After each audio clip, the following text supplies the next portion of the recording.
Ladies and gentlemen, welcome to the grand finals of the mini LCS Winter Open. It is winter because right outside, if I look outside my window, it is fucking cold. It is frosty down here in London. But it doesn't matter. You're here with us today on the one and only motherfucking channel in the world, the League of Shut up!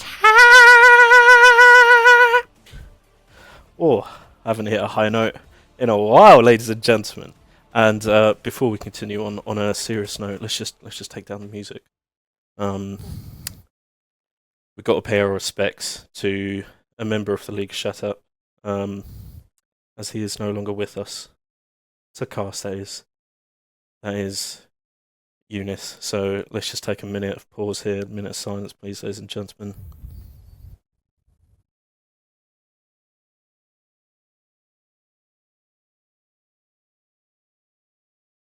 I can't wait for a minute. Enough of that shit, alright? That guy's gone. Fuck that guy. Bun that guy, yeah? We are here. We are here now. And today, I have a special guest for you, ladies and gentlemen. All the way from Scotland. I'll butcher that fucking accent. I'll get it at some point. We have the one and only Tuba. Welcome, gents. And that's an introduction, isn't it? Yeah, we'll take it. Do you know what? Yeah, someone in Twitch chat, if you have the time and energy, please clip every single time this tournament Aaron has said League of Shut Up and put it in like a mega thread type thing. Ooh. Just all of them in one video, because I want to see how quickly it got unhinged. So I feel like... You know, I feel like it started off okay, and now here we are, and he's hitting Mariah Carey notes, so, you know. But anyway, enough about Aaron, and enough about Eunice. F in the chat for Eunice. We need to think about the two teams we got in the grand finals today, so I'm sure you're all aware, because you're all viewer retentioned up, you know. You guys have seen every game in the series, you know, the whole tournament, you're all really good viewers in that. So, we have today, undefeated PETROL, coming up against Losers Bracket Warriors, currently on a 10-game win streak, CUDDERS CUTIES, who yesterday, for those of you who tuned in and saw the stream, handily beat Fated Ashes. Like, Fated Ashes did have a substitute in their support role, but it wasn't just support that was the problem in that game. CUDDERS CUTIES dismantled them fairly convincingly in almost every role, I'd agree. Yeah. You think? Yeah. I mean, the Cuties came out with a point to prove, and they absolutely... They served at the bacon. And the question is, can they cross that final bridge guarded by these trolls to the crown? Or will they get sent to the butchers? Yeah, it is. It's going to be an interesting one. So if they can, you know, if they can actually beat PETROL, it will be their first loss in this entire tournament. Just to clarify as well, we are, as you know, as the name implies, we're mimicking LCS, right? So it's not going to be a refresh. Like how, say, some fighting game tournaments might work where, you know, the person in winner's bracket has to lose twice. It is just going to be one best of 5. That is it.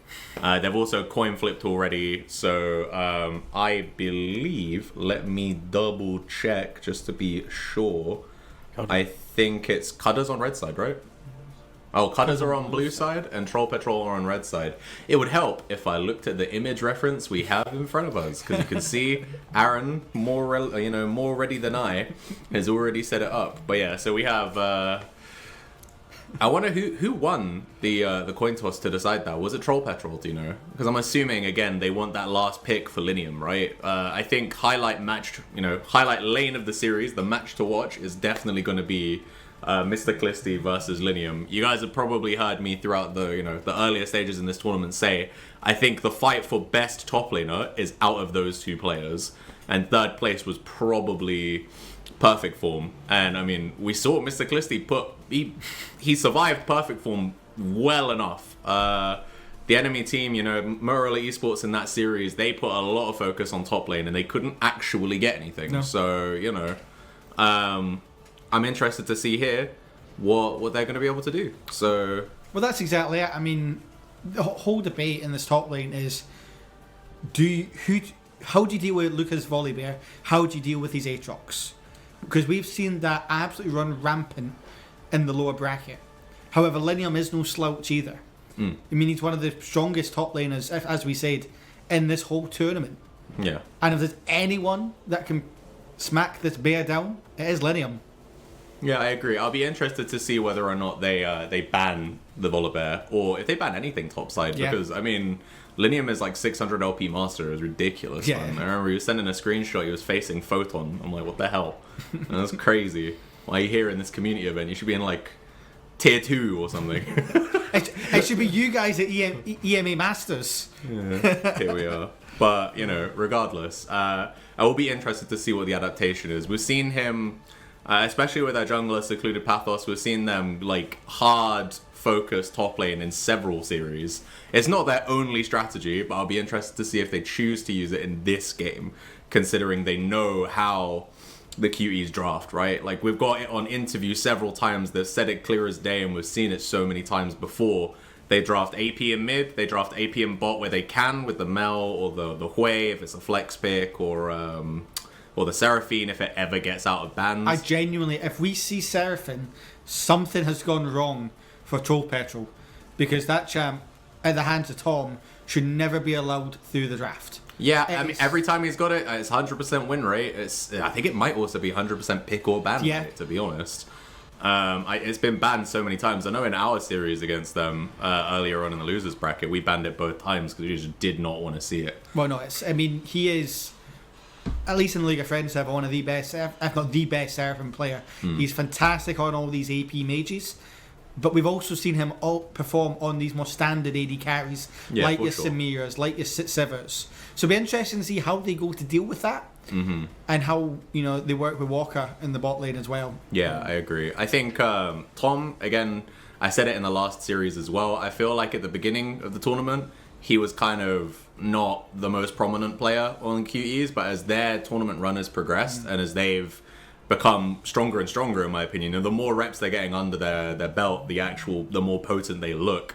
I think they've been relying on him more to be that carry in the mid to late game, and he has been performing. Especially, we've seen it on the Sivir against weaker AD carries. We've seen him whip out the Samira and dominate with it. I think there was a 20 kill game somewhere in the losers bracket on that Samira, if I remember correctly. Not talking from trauma, because I'm pretty sure it was my team. Yeah, it's not only that, but obviously both these teams have got history in the League of Friends Fearless tournament, and in that tournament we did see Tom get multiple pentakills. Oh, really?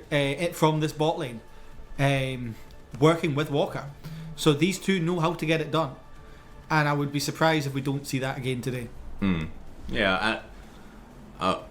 Okay, it sounds like we are ready to get into Champ Select. So, you know, the time is nigh. We are ready to actually get into some Game 1 action. So let's see how the Champ Select is going right now. I'm going to see the flicker there. Oh, never mind. We have audio settings behind us instead. No worries. Don't worry. We're work in progress, boys. Work in progress.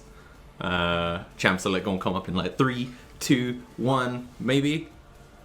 Never mind. All right, we're being cucked. Worth a try. Yeah, Aaron just likes to make me look stupid. You know? That's his secondary job. That's why I've got me though as well, because I'll help encourage that. Hell yeah, it's a good time, you know. But I mean, what kind of picks other than we've already spoke about the Volibear? What kind of other picks do we think we're going to see in this game? I think CUDDERS, we've seen a lot of their primary picks already, right? We know the Diana, you've got obviously the Xerath in the mid lane. As much as AP loves to play at front line, if he can have a team where he can sit back and actually play the champ, very big, you know, it'll be so good. However, obviously, this top lane is going to be a focus, and we do see the Xerath and Diana getting banned by Troll Petrol, with the Corki, Gwen, and the Anivia for the Cuties. So yeah, it was as I assumed. I felt like there might be same to the Motorola esports game. We'll see as the game progresses whether or not it's hubris or if it's actually smart gameplay by Troll Petrol. But you know, not banning anything on the top side is and also double pinching on the mid lane right now. So I believe the only 3 champions we have actually seen. No, do not pick that champ. Do not pick that champ. That is a disgusting champ. I mean, I love the side of Troll Petrol so far. The Kindred and Tristana, they want to fight. they're not scared of the AP pressure, because this Tristana can go mid, it can go ADC, but this Shaco is a disgusting champ, and I am not a fan at all. Okay, fair enough. Oh, I think they probably just flashed that to tilt you, to be honest. Yeah, 'Cause probably, we do yeah. see they do end up locking in the Mel, which has been a classic for the bot lane here. But yeah, I was going to say, I think we have only seen, I believe, 3 champions out of Turkey Flaps in the mid lane. So Yeah. we've seen the Xerath and we've seen the Diana, which have been to great success. We've seen the Hui, which I can't quote on the win rate. It's been the least picked of the 3 for him. So it is and also he has mentioned in interviews, but I don't think we've seen it picked yet. The Seraphine is also a champ he can flex. So these are, technically speaking, 3 mid lane bans, trying to make Z-Man's his job here in the game a little bit easier. So he has been someone who's been playing a lot more of the traditional mid laners over some of the stuff that we've seen Turkey Flaps play. He's been playing more of the Victor, more of the I'm trying to think of other champions we've seen him whip out. This would be when it would be really nice to have stats, but I don't have any off the top of my head. Give me a second. And the Talia comes in. So I'll be Talia mid. Yeah, this is one Tristana champion bot. we have seen him play. He did that to great success against Gromp support group, if I remember correctly. He hard carried that game on that champ. I just like what Troll Petrol have done. They've said they want to fight. They're not scared of the pressure Cutters Cuties have. Even given, C8 his Kane, given Tom the Mel. But the fact they've not picked the mid lane, they're going to pinch AP's pool, and it's an interesting take. We've seen a lot of players in a lot of games, they've tried to focus on pinching Luca's pool. Yeah. Instead, they're going for the jugular, and they're going for mid lane. Yeah, I think it's a strategy we have not seen any other team really try to commit to here. So I'll be interested to see how it works. As we can see, we do get the Fiora ban out here in the second stage of bans for CUDDERS. Obviously, we saw the Fiora used to great success in Game 1 of Troll Petrol and McMoody's Mandem. Arguably, the Fiora and the Wukong pretty much solo carried that. And the game. volley's taken away. Oof. I mean, I think if you're Troll Petrol, the champ you're looking for in this top lane will be the Mordekaiser. You need a bit more AP threat. And he is the kind of champ that at the hands of Linium can run over a game. Especially when you've got the Tristana, the Kindred, and the Talia. There's so much pressure there. And I think that's why I like to see in the top lane. And we do see the Cassandra get banned. So yeah, they're setting up for a beautiful counter pick and top for Linium. Yeah, I think it makes sense to get rid of those champions. With I believe we've heard Linium say Cassandra is one of his favorite champions to play, and it is someone that is super difficult to beat. So he's really easy to go even on if you have mastery of the champion. I mean, I'm sure everyone remembers the memes from like a few years ago of Cassandra being the champion that can do literally everything. But he is still an incredibly strong champion, and we do see here a little bit of disengage picked for Troll Petrol on the support role.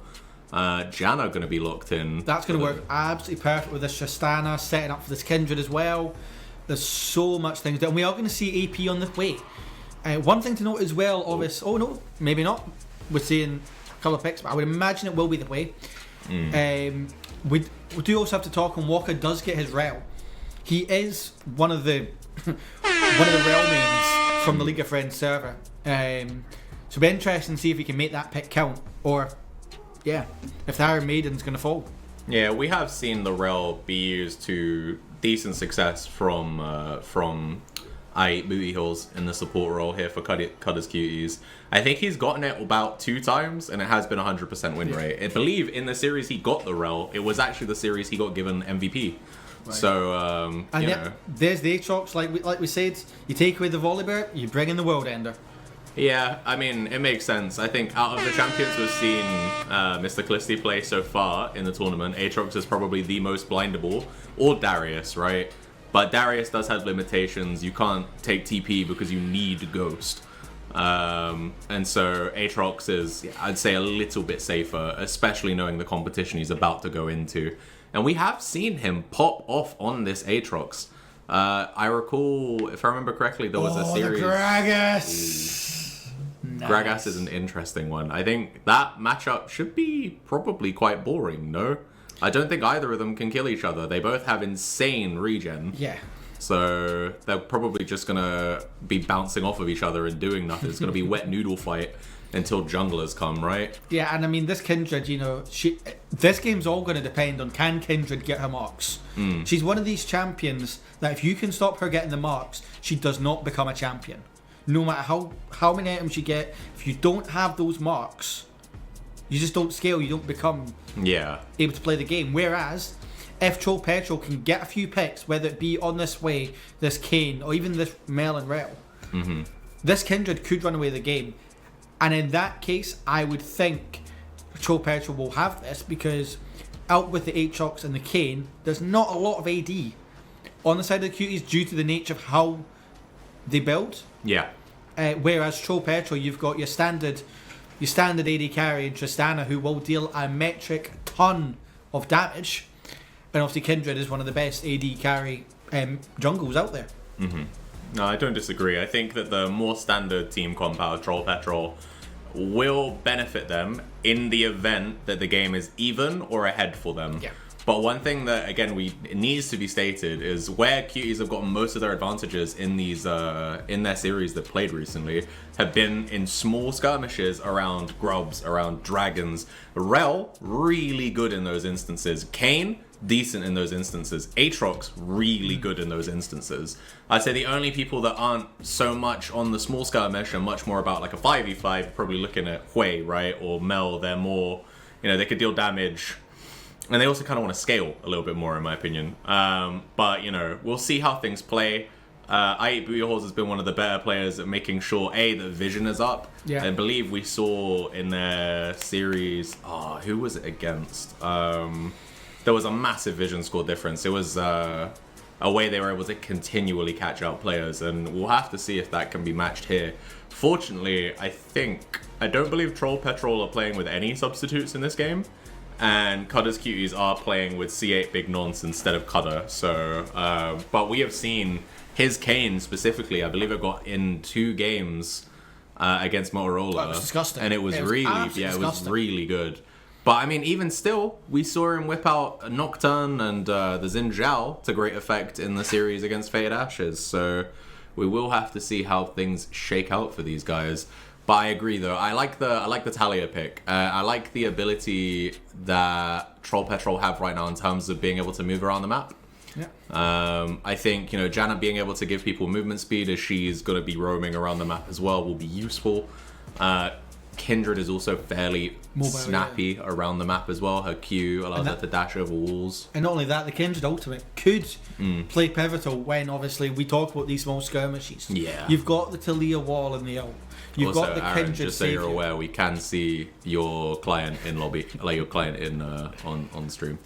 But you've got this. If you want to hide that. You've got this Talia wall. You've got this Kindred ult. You've even got the Janna ult to knock and disengage. Yeah, for sure. They have definitely got the tools in this game right now to be able to either completely disengage from a fight, because I mean, like you said, they've got the Janna, they've got, was it Whirlwind, right? Her ultimate. They've got the Tornado, can delay people. They have the belly flop from Gragas, his E can bounce people away, and the Casket as well can bounce people away. And worst case scenario, if they don't want to completely disengage, but they actually want to just prolong the fight, they have Kindred ultimate as well, which can be pivotal.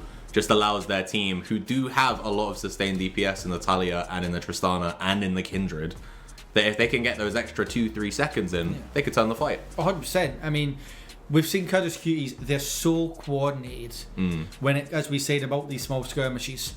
But when you put a wall in the middle of a team, doesn't matter how coordinated you are, if they can segregate the Mel from the Rel or the Aatrox from the rest of the team, they can all commit to them. Yeah, 100%. And that could be what changes it. I personally think Troll Petrol have looked at what the Cuties have been doing, have analysed it really well, and this is probably the best comp we've seen to go into the Cuties.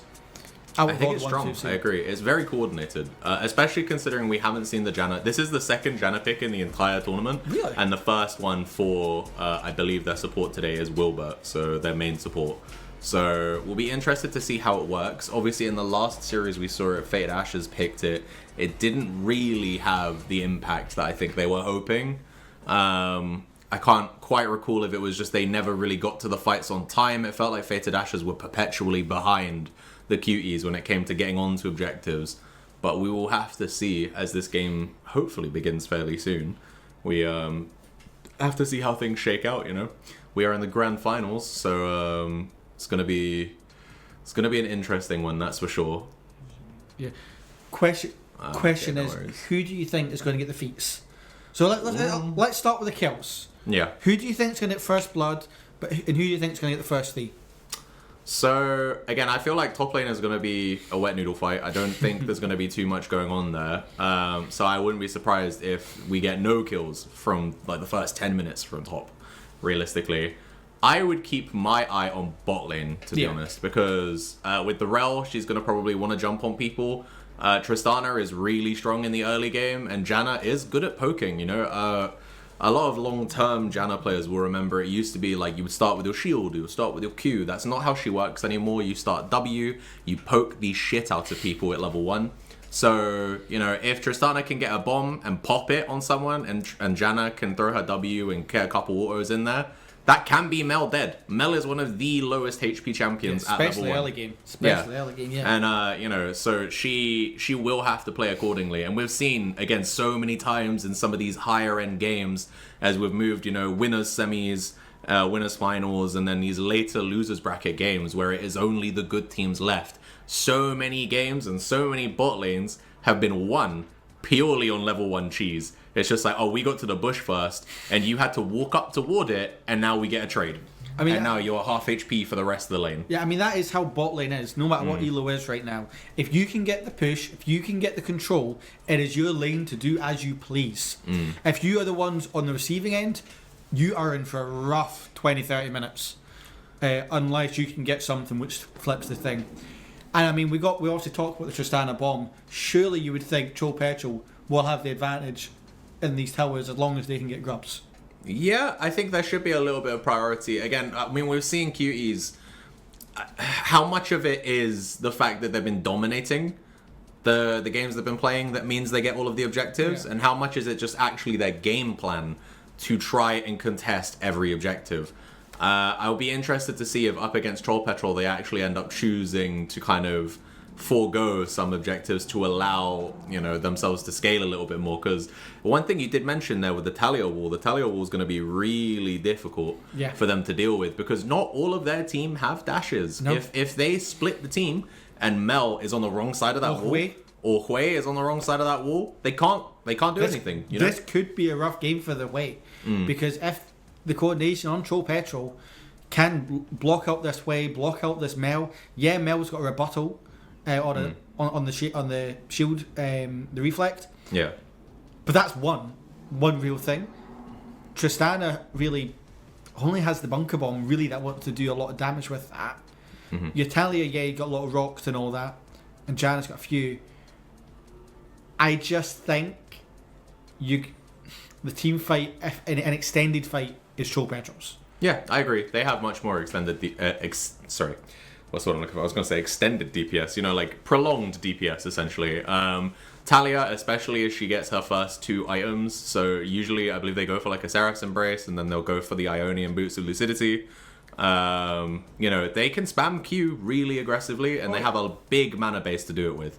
So it's something that can make, again, a longer fight. If she gets to land more and more of the stones, it can change a fight. Meanwhile, just having a traditional bot lane or an AD carry will allow them in extended fights where she gets more auto attacks off. She gets resets off of her bomb, which will get the rocket jump for a second time. She might be able to get it 2-3 times in a team fight, depending on how it goes. And then obviously she does have the Buster Shot to keep herself safe, which is we talked about all of the disengage tools without even mentioning that. She also has that to keep herself safe. So if she's ahead and the rest of the map are behind, she does have the ability to keep herself safe even when she's on her own. But then, but you've also got the Gragas. These casks are going to be deadly from this Drunken Man. Yeah. Like, that, the knockbacks are going to be huge, especially linking up with this Janna and this Tristana. There's a lot of CC on this Troll Petrol side. Ironic, CC, CUDDERS. And it's going to be really interesting to see how this match plays out. CUDDERS Cuties are one of the teams that probably can make it work. but I definitely think Troll Petrol should have the edge. Yeah, from I what we've think seen in they this have tournament. they have outdrafted them, I believe. Although Twitch chat is asking you to take a sip of the Iron Brew so that we know that it's real. Straight from Scotland this morning. Hell yeah. There we go. And yeah, it is a small bottle. It's to do with the camera, but yeah. There we go. There we go. Huge. Yeah, that's framing for you. Everything is an illusion, you know.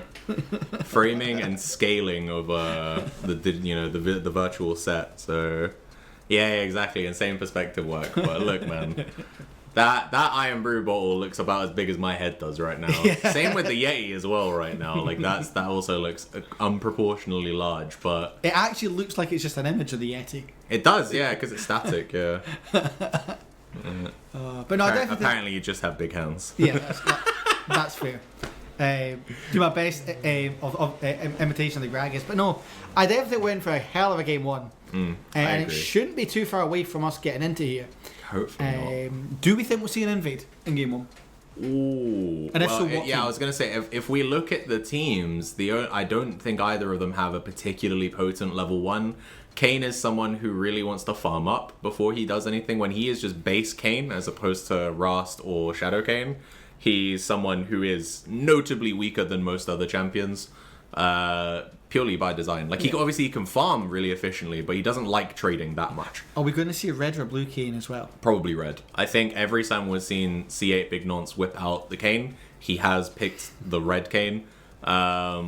Awkwardly, though, I will say he only has one target to hit to actually, kind of move that thing forward. So maybe he will be focusing top, trying to make sure that the Aatrox can get ahead and also just build the red Kane up quicker. But I will say we will have to see. Yeah, I would like to see Troll Petrol do an invade, try and get Kindred an early stack on the spot lane.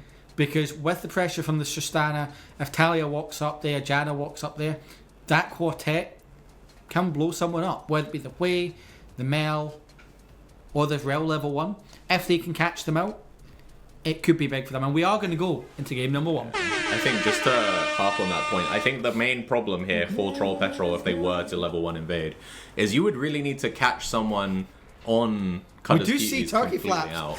There was something there because he did take a Yeah. chunk of damage. Yeah, so has Z-Man as well, though. So, it looks like we ain't gonna get to see what happened quite there, but it is what it is. What we can say though is where the junglers are starting. So they are on opposite paths. So we can see that Kindred has started on the top side, presumably going to be full clearing into potentially a bot gank or a mid gank. Meanwhile, the Kane is just starting. They started chickens, and they are going to be clearing bot to top. So, well, again, we did mention in the champ select that we probably will see Kane throw a little bit of aggression towards the top side. We're not even 2 minutes in, and we already have a pause. We should change our name from Mini LCS to Mini LEC because, the pauses. I don't know if you guys remember from back in the day when it was EU LCS, you had the froggin pause meta. It was a joke. Love it, but, here we are anyway. Do we have a reason, do you know? I believe Aaron? we had a disconnect. Oh, a I would disconnect. imagine it's in the top lane, although I could be wrong. Luca internet difficulties again, yeah? They just can't handle the bear. Is that an omen? Because the last time we had Luca internet difficulties, That sounds they like lost though. to Fade Ashes 0-2. Yeah, something we are back into game. Thank Christ. I was praying it was going to be a quick one. So And they do know where this Kindred is, as we do see the pings come out on the minimap. And as we get the legally mandated Yeah, pause. yeah. This is the game paused. So League of Legends.exe needs to fucking brick. You love to see it. But in this time where we are stuck at 2 minutes and 24 seconds, let's have a quick look at runes and masteries. Oh, never mind, we're already out of our weird little pause. You can see top lane, it is Phase Rush on the Gragas, which is fairly standard. It doesn't really lock him into any kind of build, so he can build beefier if he wants to, but he can still go full damage if he does get ahead in the lane. Meanwhile, Conqueror is fairly standard for the Aatrox, and in those extended team fights that we have been talking about in Champ Select, Conqueror will do a lot for him. Conqueror plus Ultimate plus Sundered Sky, his healing will be insane. And I will be interested to see, especially considering it is almost certainly going to be Rust, who will prioritize some early anti-heal on Troll Petrol, because that is gonna be a necessity, I think. You know, when you're dealing with Red Cane, you're dealing with Aatrox. If either of them get ahead, their healing is going to be super problematic. So I think you need to do it in the Janna, because she's got the massive AoE damage, especially when it comes to these big team fights. Either that, or we could see something Kindred. Meanwhile, we do see Talia going in on AP. AP does get stunned up and knocked up. There's just not enough damage in this mid lane right now. Meanwhile, we do see Pings coming up. Rel is looking to move up to join this fight. yeah, I think it's a good trade there by the Talia, but I agree there just isn't quite enough damage at this point in the game. But you know, Turkey Flaps is now on about 25% HP. They're gonna have to either base and TP back into lane, or risk potentially getting ganked by the Kindred. And if they take another one of those EW combos, they do die. And we can see on the minimap here, it does look like the Hui is choosing to base.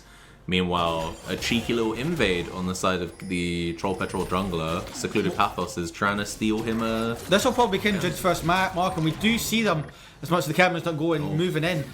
I believe she didn't get it, looking at the marks, although I could be wrong. But yeah, I mean, Kindred, obviously, she's going to have all these marks to go in. Yeah, for sure. She will need her team to rotate with her. I mean, they did rotate fairly confidently. Yeah. We saw 3 members with them trying to help secure it, so... You saw the Janna come in, you saw the Talia. That's exactly what Troll Petrol will need to do for that to succeed. I agree. And let me just quickly have a look here to see. It has cost the jungler of Troll Petrol even. Jesus, my brain is mush. A little bit in tempo, to be honest. He is a little down on the counts right now. Kane's got 36 TS to 27, so you know it's. This is the big risk of Kindred. Like you need those marks and you need to commit to it. If you don't get them, it can hurt. And we do see C8 Big Nonce looking to punish this Kindred in the jungle. Might be able to actually steal this away, though. We do see the smite's going to come out here by Secluded Pathos. Make sure he gets that camp. And Z-Man is in the back to just make sure they don't commit to any kind of engage there. And yeah, as we said here, I think, again, top lane is going to be a very snooze kind of lane right Although now. Luca has hit 6 first. Well, what a knockback as Luca, he has 6. The tower shot comes in. And Lineum, he doesn't quite able to finish the kill. Luca heals back so much on this Aatrox. But Lineum's not quite finished. The barrel is put down. And we see up the top, Luca living by the death of the prayer, the world ender. Almost going word in. It is first blood to Troll Petrol and Lineum. I was gonna say that for a second. It looked like Lineum was gonna make me eat my hat, but then nobody died for an extra 10 seconds, and I was like, oh cool, I was right. And then they just stayed and ended up dying anyway. So we do see first blood going over to Lineum right now, and on the other side of the map, we get a 3-man commit here on this first dragon. So this is confident move here. It is a response though. It's a complete trade. Yeah, it's a trade here because you can see that Rel and Hui have committed to assisting the Kane in killing the Krug. Not Krugs, Jesus, the Grubs. The Grubs, yeah. The Grubs, there we go. Krug, Grub, they're too close together. But either way, they are going to get 3 Grubs here for first Drake for Troll Petrol. So I will be interested to see in 4 minutes time, when the next set of Grubs are up, do Troll Petrol choose to contest those? Because obviously there's a minute less between the Grubs respawning and the Dragon respawning. So this means with the staggered timers, that in theory, both teams can contest both objectives. So I think it will be smart of them to prevent the 6 Grubs if they can. We do see the knock up onto the rail, but nothing much comes from it right now. But yeah, I mean, it's always that way in that first objective spawn. You either... The timings are great and you can take both, or if they're not, you just do a simple trade, and that's exactly what we see. Yeah. I quite like this dragon for the Kindred, because you want her to get her marks and be able to scale. So these Drakes drawing out the game in that sense will help. Problem is, you've obviously got this Aatrox and all that, who's going to have so much pushing power when it comes. Yeah, if they do secure 6 Grubs for the Aatrox, honestly, it will become a massive problem. One thing I will say that is a positive right now for Troll Petrol, though, is Hui is not as good at pushing as some of the other champions that Turkey Flaps has played so many times. We do see Lineum, we see Lineum going in again onto Luca. And And yeah, I mean, this is something you got to watch out with this KDA Gragas. Yeah, He can engage in Gragas. a heartbeat. Yeah, we can see he also has his Lost Chapter now, so he is going to be able to use his mana more aggressively. Many a Gragas main will know that the main issue he has in the early game is his mana costs. So now that the Lost Chapter is in there... And AP's getting hurt as well, but he has got the Kane to back him up. But we're seeing the Cuties hands pull up. Meanwhile, Kane will use his ultimate and he will slay Z-Man. Brilliant use to the Kane ult there. I think maybe a poor flash there from the Talia, unfortunately, but not much else they could have done other than just... Meanwhile, Pathos is looking to punish him. He does have his mark on this Kane. He is hunting him down. He does have backup with him, but so does the side of Curtis Cuties. 3v4, but Pathos is not scared to go in. They are looking on Tom right now. The ult comes out from the Kane. They are traded with a Kindred ult. And yeah, Kindred will fall to this Mel. And that's just a great play from Cuties, going up 2-1 in kills. And they're not done. They will claim that feat of warfare. Very aggressive from Tom, but he gets he gets his rewards. Yeah, that was, I think, masterfully done by them, but also arguably a little bit of an overcommit by Troll Petrol. I think I don't know if they knew all 4 members of the Cuties were there, but either way, as soon as they did recognize it, they should have fallen back, and instead they tried to commit. They committed the ultimate from Kindred, and then, you know, the ultimate there from Kindred actually allowed the Cuties to get a better position, so they were able to just jump on them as they tried to escape, and so... I think that was a bit of a mess. We might be able to see it back on a replay at some point in the near future, though, just to confirm. But I mean, the way these top lanes go, we're not going to get a chance of things. We do see Kindred coming in, but Luca will get the kill first onto Linium. Trade back the early kill. Pathos will look to do something. Problem is, this is a 0-stat Kindred. She has no marks. And honestly, I don't think she's much of a fighter at a level 9 Aatrox right now. I mean, we can see the Kane is here to potentially punish on a 2v1 here. He is going to get a big chunk of damage onto this Kindred, and Kindred is in between a rock and a hard place right now. I don't think she does get back to the turret though, and will live for now. Okay, Linium with the TP is going to keep her alive here, because they could have dived her had he not teleported in. Yeah. So yeah, that is not the best right now for the side of Troll Petrol. Here we can see it is a little, about 2k gold right now in the lead for the Cuties as we move towards this second Drake and second set of Grubs. And look how close by all their team is. You can see, again, the Rel right now is hovering mid, leaving Tom on an island to just solo, you know, soak XP. And this Hex Flash might be able to secure a kill. Z-Man does not have Flash right now, so he's going to get beautiful locked use up. of the Talia rocks there. Problem is the whale will come out, and Z-Man is not long for this world. AP with the kill. Yeah, we can see 3 out of 5 kills have included this Rel right now. And I could tell you right now, most of them have not been in the bot lane. His roam presence has been definitely important here. And yeah, we can see this is the fight. So we know that Talia is dead. She just got killed in the mid lane. And now with 4 members here, look, they still proceed to commit.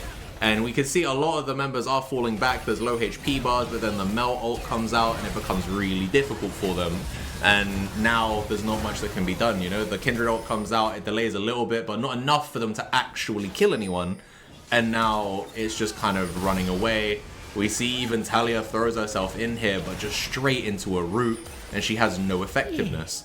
So, it was, I think, definitely a good play by CUDDERS Cuties to know, because they kept so many of their members there, right, in preparation to fight that. But also just a little bit of over-aggression from a currently quite weak Troll Petrol side, you know? Well, that's they're behind and they're not playing behind. I mean, they are going to get the second dragon though, but the thing we need to bring up is this big number here.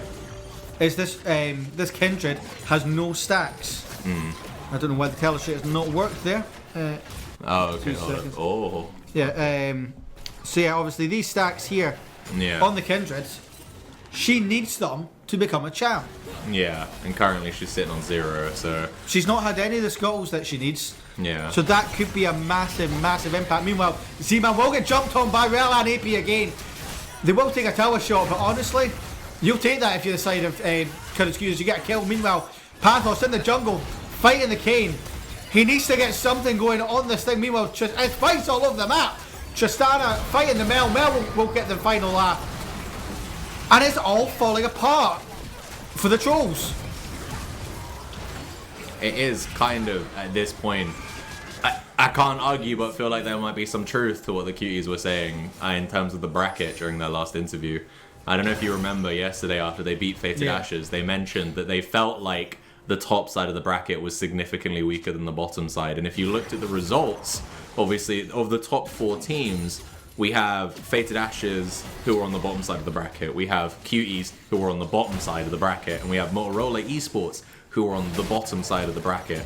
If we look at every team Troll Petrol beat on their way to Grand Finals, other than Fated Ashes, no other team placed higher than... I think Magmoody's Mandem were 5th to 6th, and then the rest of them are 8th to 11th. Yeah. So... I mean, here we go again, right? The Kindred mark is the scuttle. You can see a massive fight breaking out. Will they get their first mark? They do! Kindred has finally got a mark. He needs a couple more to become relevant, but yeah, because they are behind, the cuties can just overload every single mark because they know Troll Patrol have to act.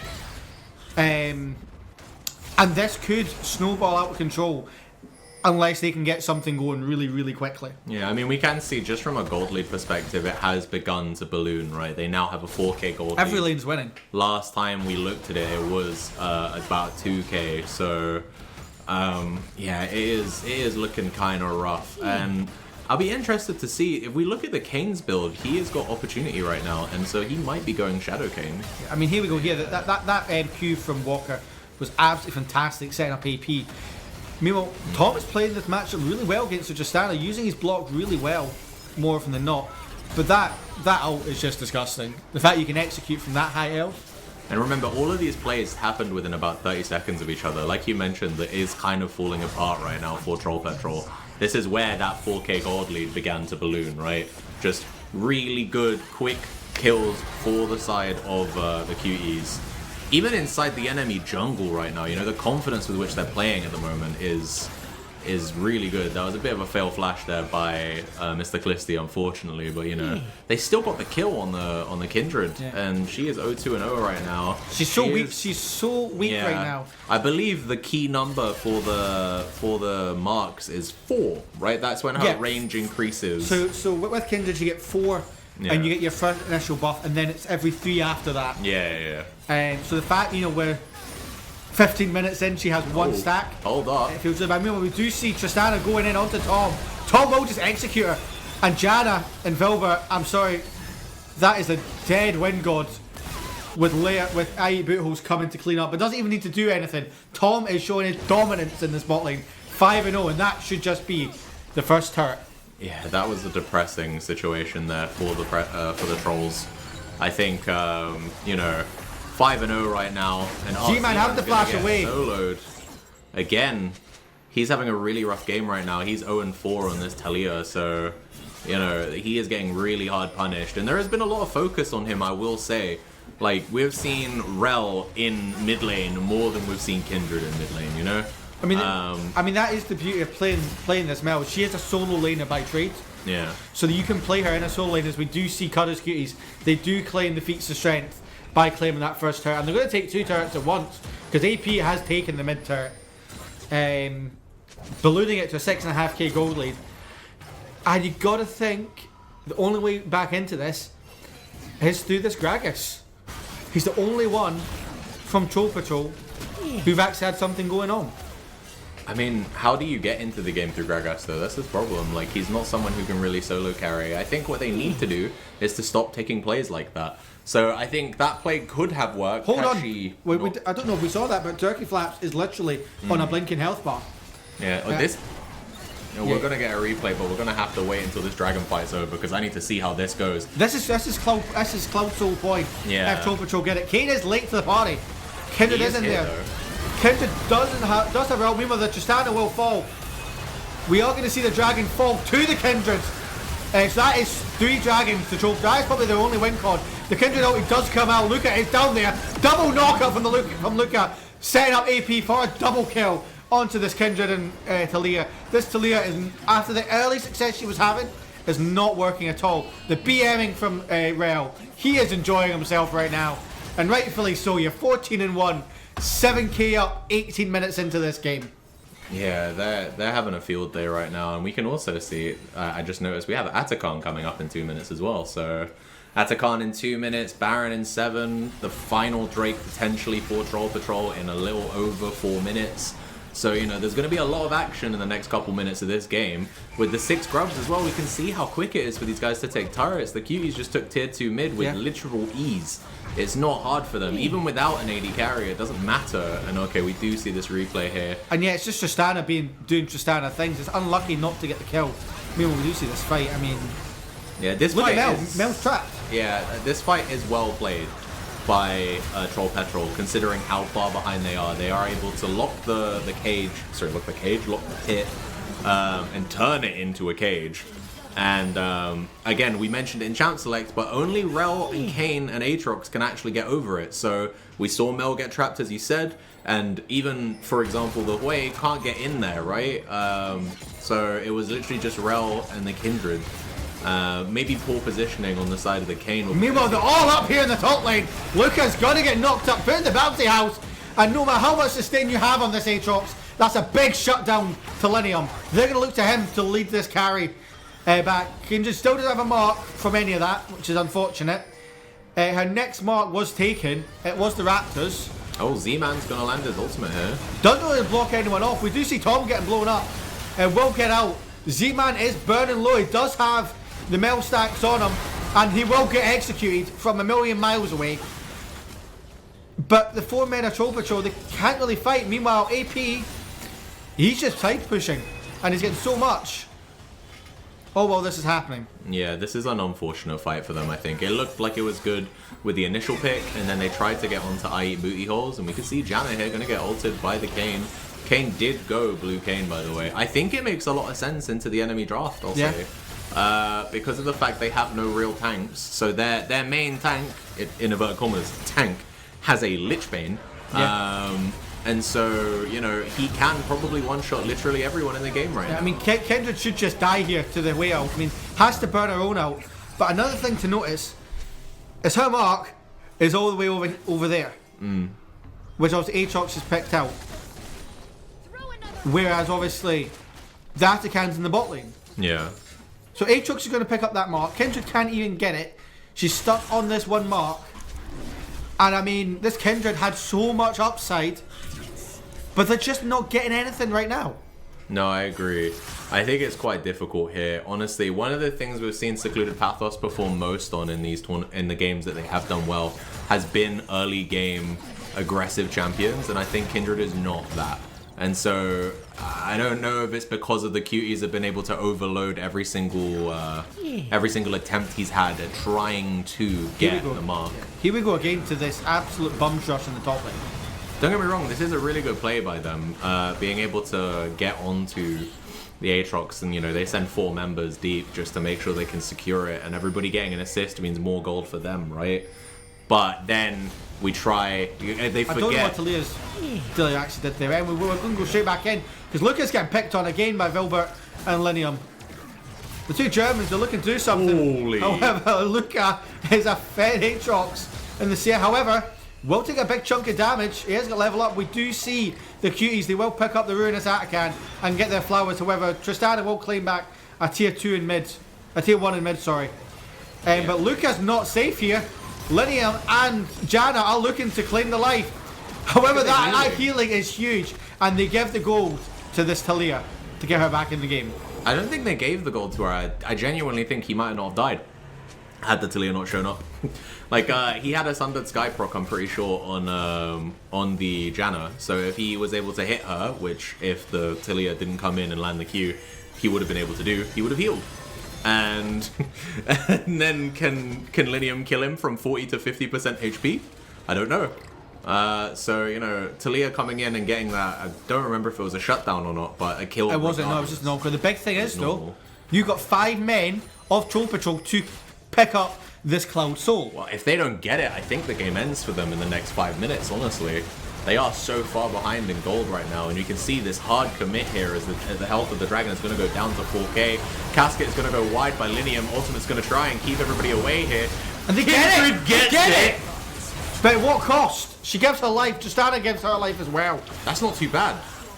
2 deaths for Soul right now when you are 7k behind is honestly not the worst thing.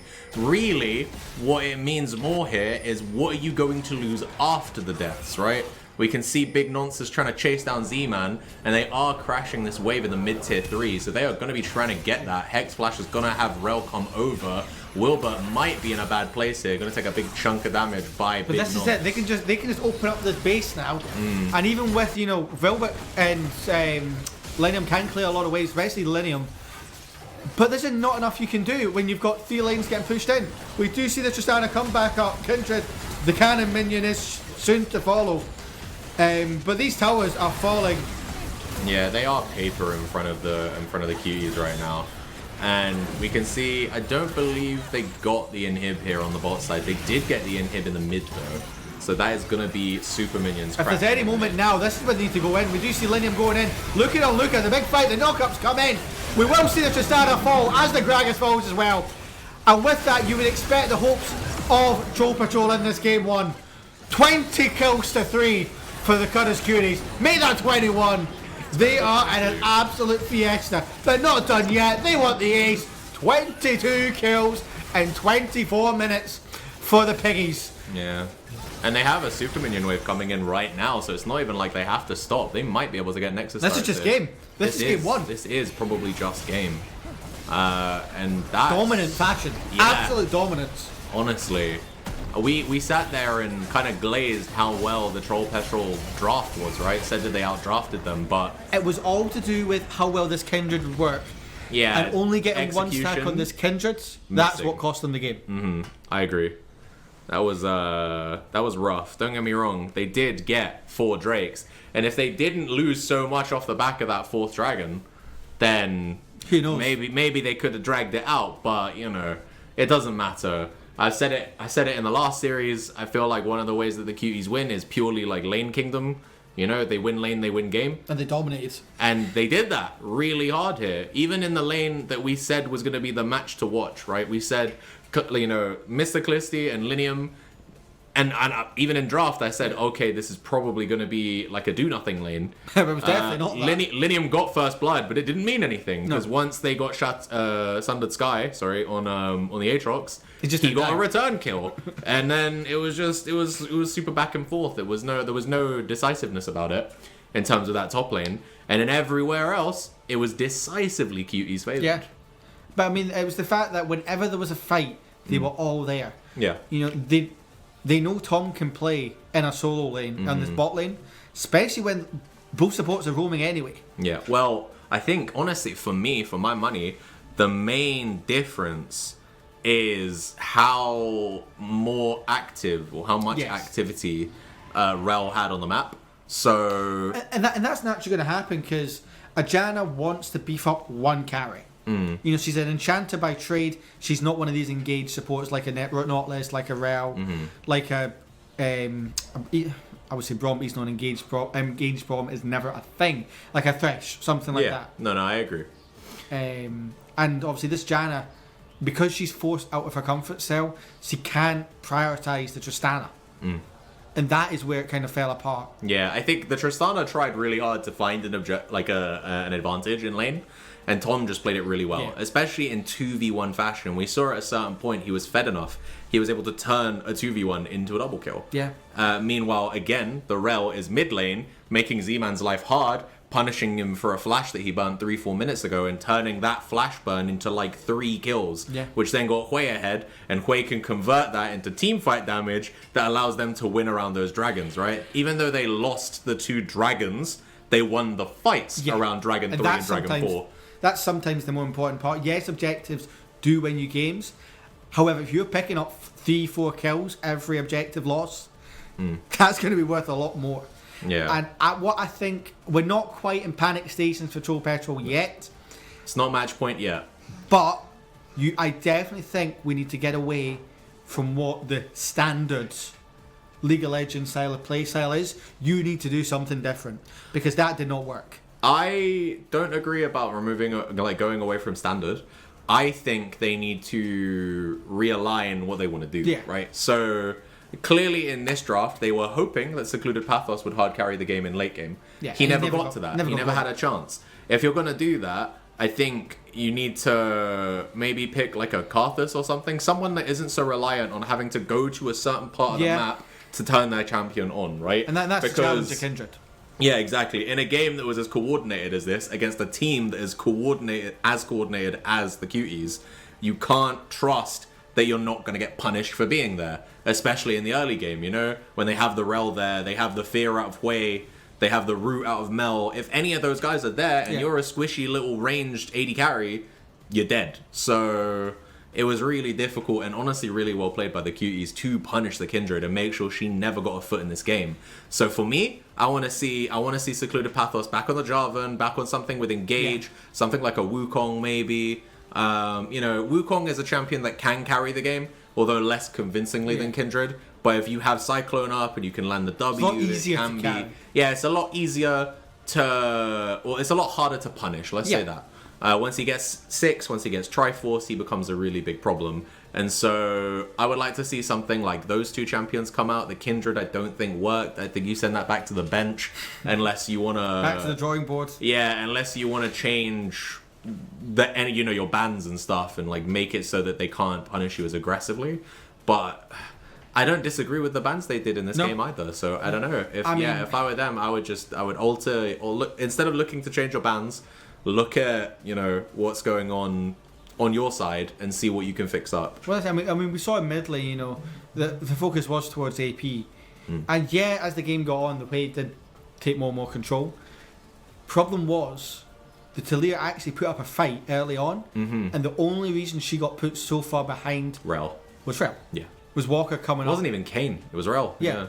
And just being a nuisance. Yeah, Kane burnt the flash initially, but Rel really punished it. Rel was there 2 to 3 times, doing Hex Flash kind of engages and making Talia's life hell, honestly. And I think at this point, at this level, that's what we expect to see, right? I'd be interested to see if the Rel gets out the pick and ban again, to be honest. The thing is, who do you let through? It's part of that. Well, we just saw how competent the Hui is, right? So, in my opinion, Hui and Xerath fill very similar roles. Yeah. They're both very back end. They're both a lot of damage from behind. The best way I can word it is we always see Cuties at every objective, right? But depending on what champion AP is on, shows you what's going on. If he's playing Xerath or he's playing Hui, he's at the objective from a screen away. Yeah. If he's Diana, he's in the guts of the enemy team, you know? So it'd be interesting to see the adjustments that are made. I mean, PETROL, they've got some very high level players, just like the Cuties do. It's been interesting to see what changes they make going into this game. Look at that zoom. Sorry, just glazing Aaron's production. But yeah, either way, that's a perfect time. Yeah, perfect time to cut to a break, I think. Yeah, let's take a wee break, gather stock, and come back for game number 2. Hell yeah. Yeah.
God damn.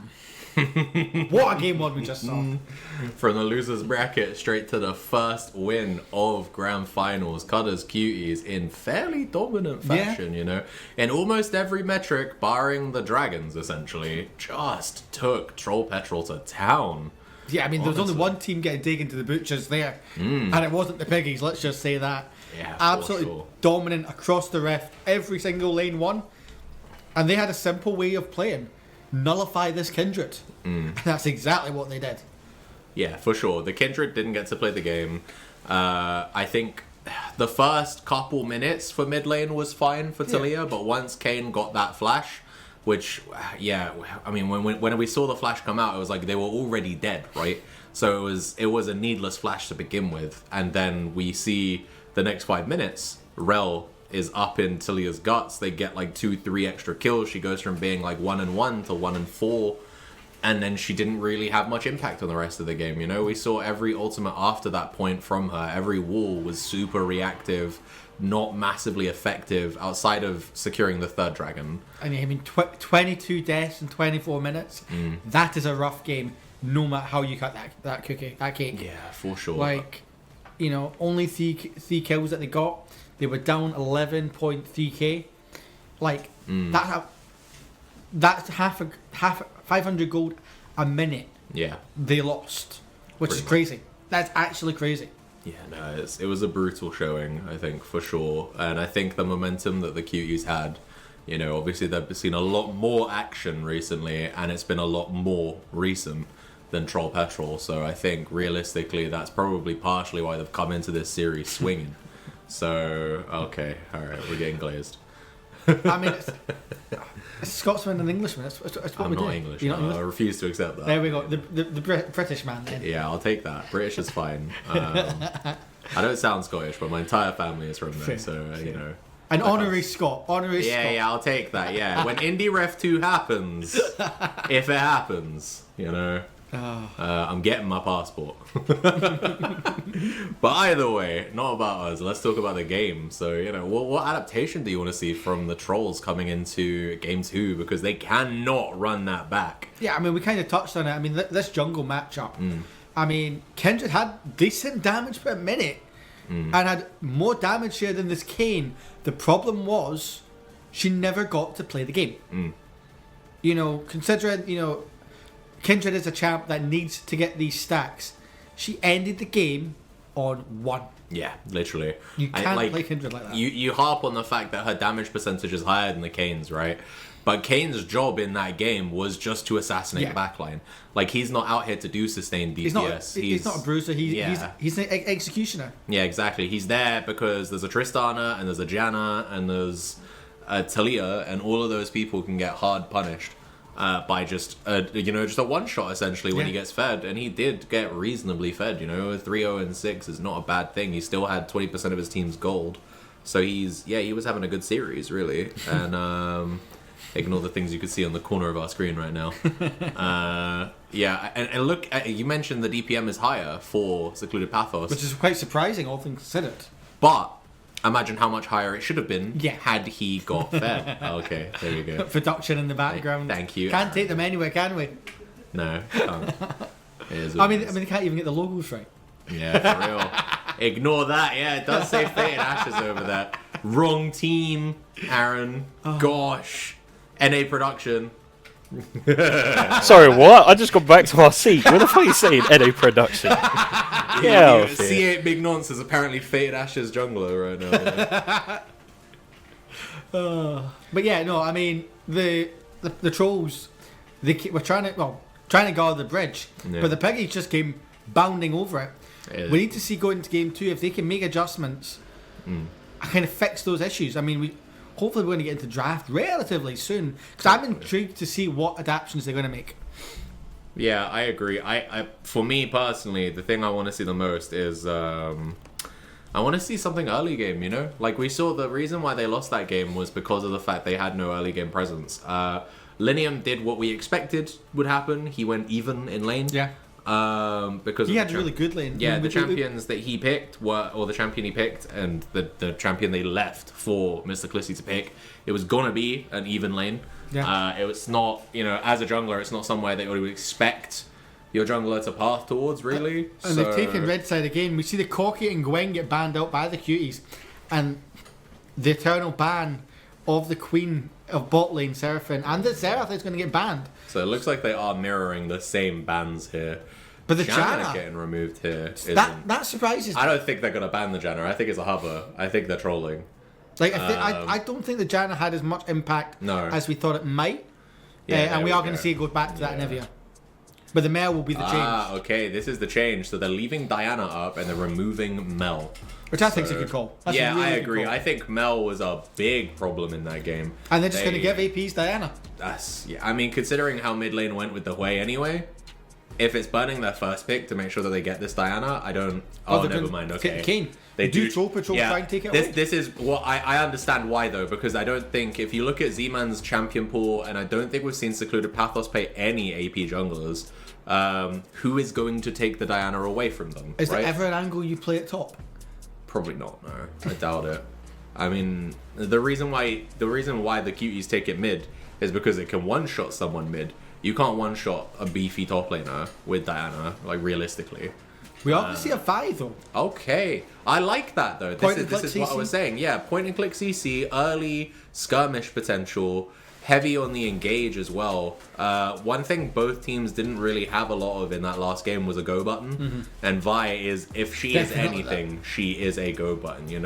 She's got a Vault Breaker to just fling herself into lanes if she's going for a gank. She's got Assault and Battery to lock someone down after level 6. She's really strong. For being able to pick and choose and have the proactivity on when you choose to take a fight. Although one thing I will say about we're getting the Piltoven sisters, Jinx. Okay. The Zonite sisters even. Vi and season Jinx. 2 special. All we need is a Warwick and we're laughing. Oh, God forbid. Warwick top, and then we've got Warwick the Arcane trilogy. Warwick top, and is anyone going to pick Caitlyn? And yeah, we are going to see the Diana. Yeah, of course. There's no point in delaying it until the second round of picks. If they definitely want it, they know it will just get banned. Yeah, it will just get banned. There's no point in hiding it. They know that they can kind of blind it, to be honest, because it's been so strong against so many other mid laners in this tournament. And it is AP's comfort. Yeah, exactly. Just like it's one of his 3 main champions that we've seen him whip out time and time again in this tournament. So I completely understand why they would pick it here. And Walker's going to get Israel as well. Yeah, they do. One thing I will say here, though, this is going to allow them to they're going to have to choose. Are they going to pinch top or are they going to pinch bot? I have a feeling they will pinch bot. Yeah, 100%. I mean, we'll probably see here in the round 2 of bans for the trolls. They're probably going to get rid of the Sivir and probably going to get rid of like one other AD carrier, I imagine, or maybe Volibear and Sivir. I think you get rid of Volibear and Sivir here. Force them onto something like. Okay, that is going to probably be a support Poppy picked right there for Wilbur here. And that is great into this round, and this Diana, and this Kane. Yeah. All champs that want a dash. Yeah. Poppy can just deny that. Yeah. And allow not only that, is also someone who can match Rel on the roams. Yeah. She's someone who wants to roam. She's someone who wants to be proactive, especially when she gets the dead man's plate. That movement speed is almost exclusively there for her to be able to be on the map. She wants to be in every lane if she can be, at every objective if she can be, to be able to get maximum usage out of her W. And we do see the Volibear gets taken away as well as Fiora here. Respect bans on both sides for these top lanes, and we do. We called it. I've been watching too much of this tournament, guys. I'm a genius. Okay. And yeah, I mean, you're now looking at Tom playing something like a Samira. It's either it's gonna have to be some early aggression with a Samira, or it's gonna have to be something we haven't seen him play. Either of those could be, it could be the truth. And again, I think this is not a Janna ban. They're just hovering it. I think they're bullying Wilbur for the underperformance on the Janna there. Which is, I guess you're allowed to do that, guys. The thing is, Troll Petrol aren't even picking mid blind here because they know this Diana is going mid. Yeah, exactly. So they're not getting punished for it at all. Last 2 picks here are going to be the bot and top. So obviously we know we have Jinx and the Poppy here for the bot side of trolls. So they're kind of laughing. But we said all of this for the last draft. We felt like Troll Petrol outdrafted, and then it fell apart in the actual, in the server, it went bad for them. The big difference was, though, the Kindred, as we said, never got going. Yeah. We are going to see this Talia come back out, so they obviously felt that wasn't the issue. And yeah, this is just pure memes at this point with the Janna. Yeah. Um, The Talia makes a lot of sense. Obviously, it was an underperformance in that last game. But again, I don't think it was massively their fault. I think that you can blame them for burning the flash too early, and that was the downfall of their pick. Right? And it's just a rematch in the mid lane. No, it's not. That's going to be Huebot. I suppose, yeah. Yeah, Right, yeah. That will be Huebot for Tom. Which I don't think we've seen him play in this tournament, but I have been informed. We have seen it in Fearless. Oh, okay. It was when. Oh no, we're not. We're going to see little baby Spyro. I think that pick makes a lot of sense. I love it. It makes a lot of sense. The Sivir is the same as Smolder in the sense that they're both late game insurance policies, right? Like Smolder, once he gets all of his stacks, he's a really big problem. And so, just getting Tom on someone, if he can play safe, they can allow I8 Booty Horse to roam, and then he will eventually become, he'll go online, and he will be able to dumpster the team fights. Makes a lot of sense. It's going to be Aatrox, right? It's going to be Aatrox again. Now, do you stick with the Gragas or do you twist? I think you twist, but we'll see. Gragas didn't do anything wrong in the last game, and he isn't bad in the team that they currently have. So I mean, it needs to be some kind of more AP threat, because you've got a lot. Well, Poppy's got a lot of AD. You got Vi and Jinx, who are solid AD.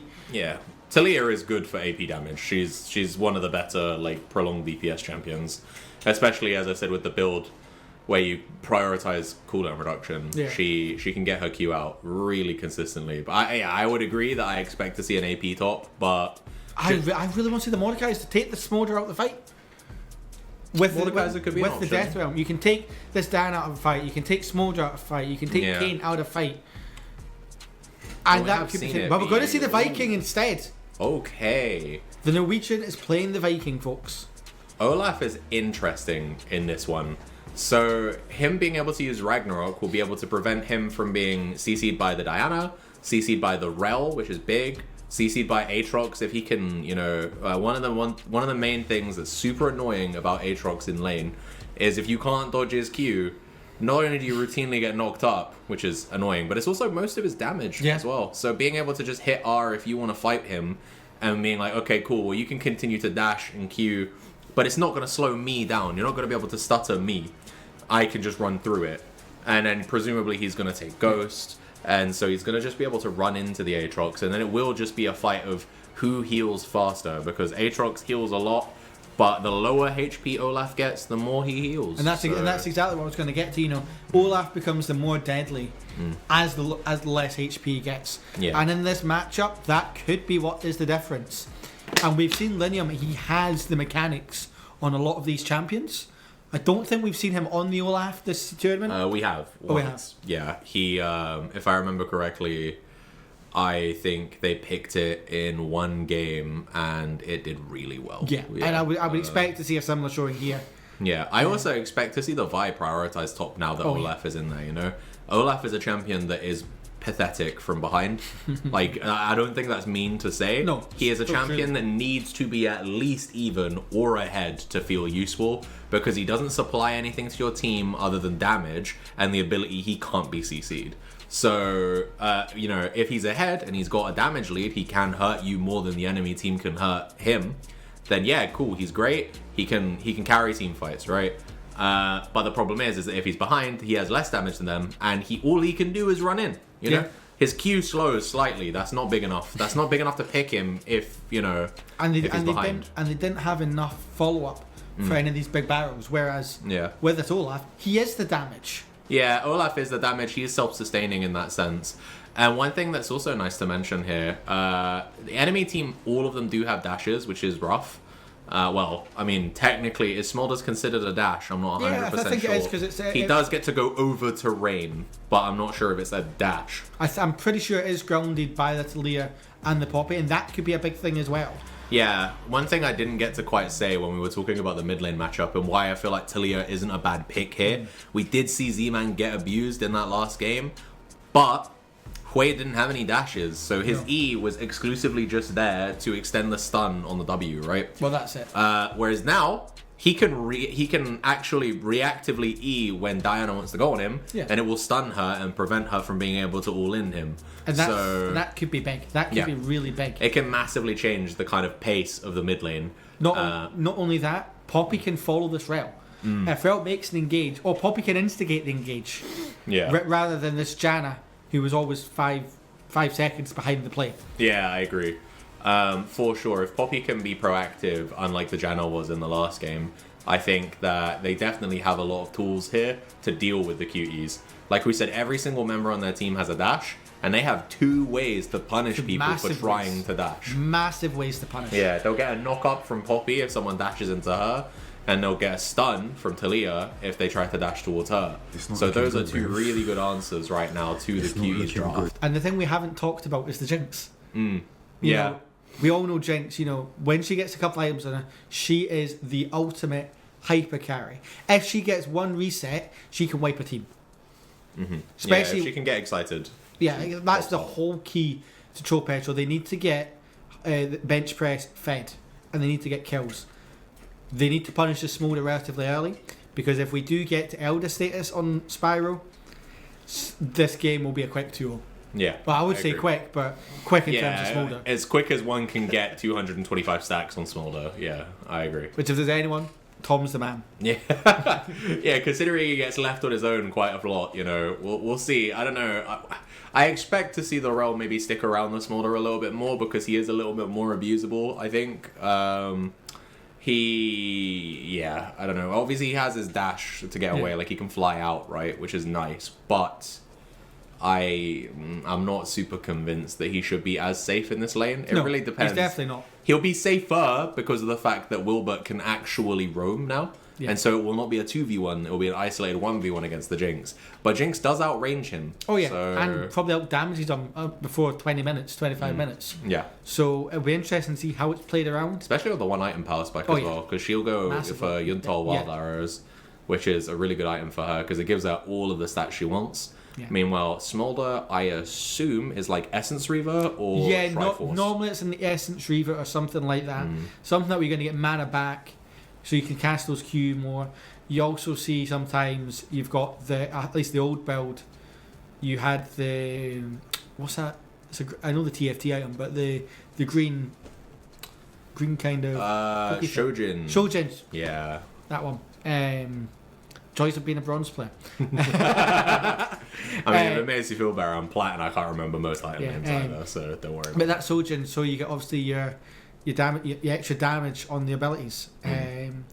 But yeah, I believe. Also, I can't remember if Shojin still does this to this point, but I do remember it. Doesn't it reduce cooldown on non-ultimate abilities? And that's why it's so big on a champ like Smolder, because you want that Q reduced as low as you can. That's why you see them pick a Navori as the second or third item. Flicker Blades, Yeah, to bring that down. So you can be constantly casting that Q, getting those stacks, because that is your bread and butter as a Smolder. Yeah, pretty much. That and your sneeze, your chew, to hit long range.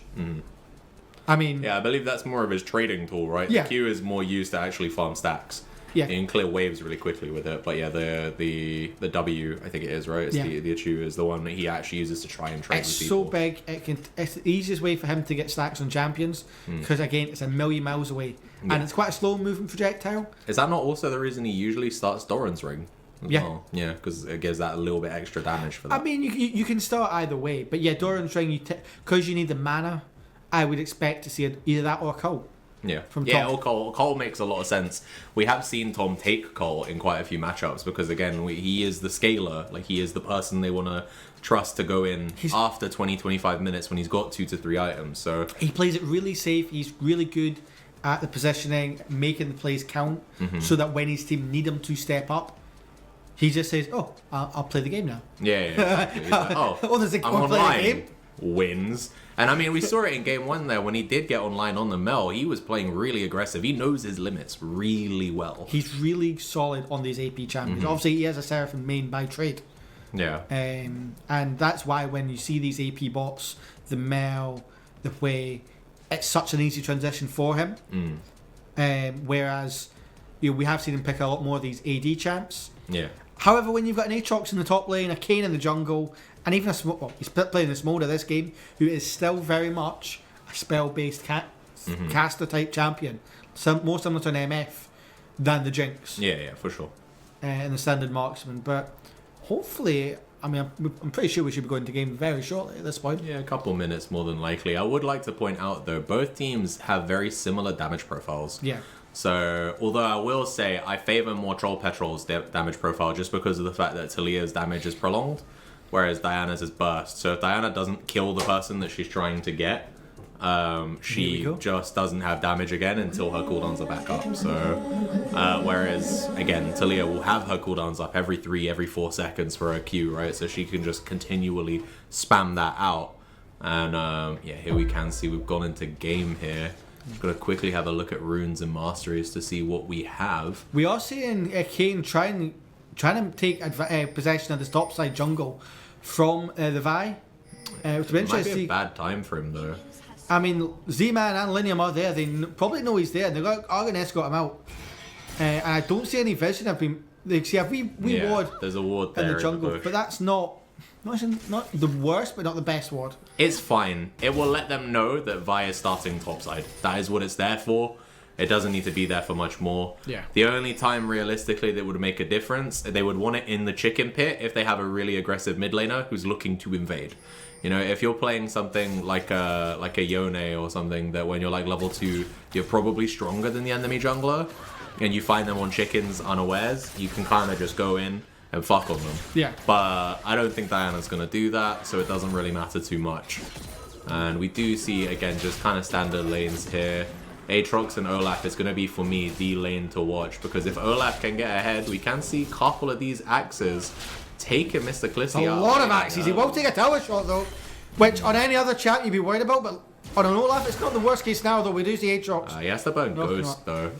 So he definitely was afraid there. He's got burn Ghost, he burns his pot, and now he's got level 2. He's probably going to be looking to maybe start trading again. Look at the health regen on the Olaf level 2, though. Like, yeah. Both of these champions have a lot of regen, and we see Z-Man getting a lot of damage off onto AP very early again, just like we saw in game number 1. Yeah, for sure. I expect the early laning phase to go the same here. I hope that we see a little bit of what's the word I'm looking for here, like trigger discipline from Z-Man on the flash. Because again, I do kind of hold that responsible for why his lane went so poorly after 10 minutes. But we will have to see how things progress. Yeah, meanwhile, we do see the axes going in again on Linium. He's not scared to engage here. Yeah, these early lanes are actually really going well for the trolls right now. You know, bot lane, there's a minor CS lead, extremely minor, but you know, you take that. Both of the champions down there are the scaling options, right? Yeah. Jinx is going to wait until team fights before she really wants to pop off. Same with the Smolder, so it is going to be in this mid and in this top lane that we're going to be primarily focusing on.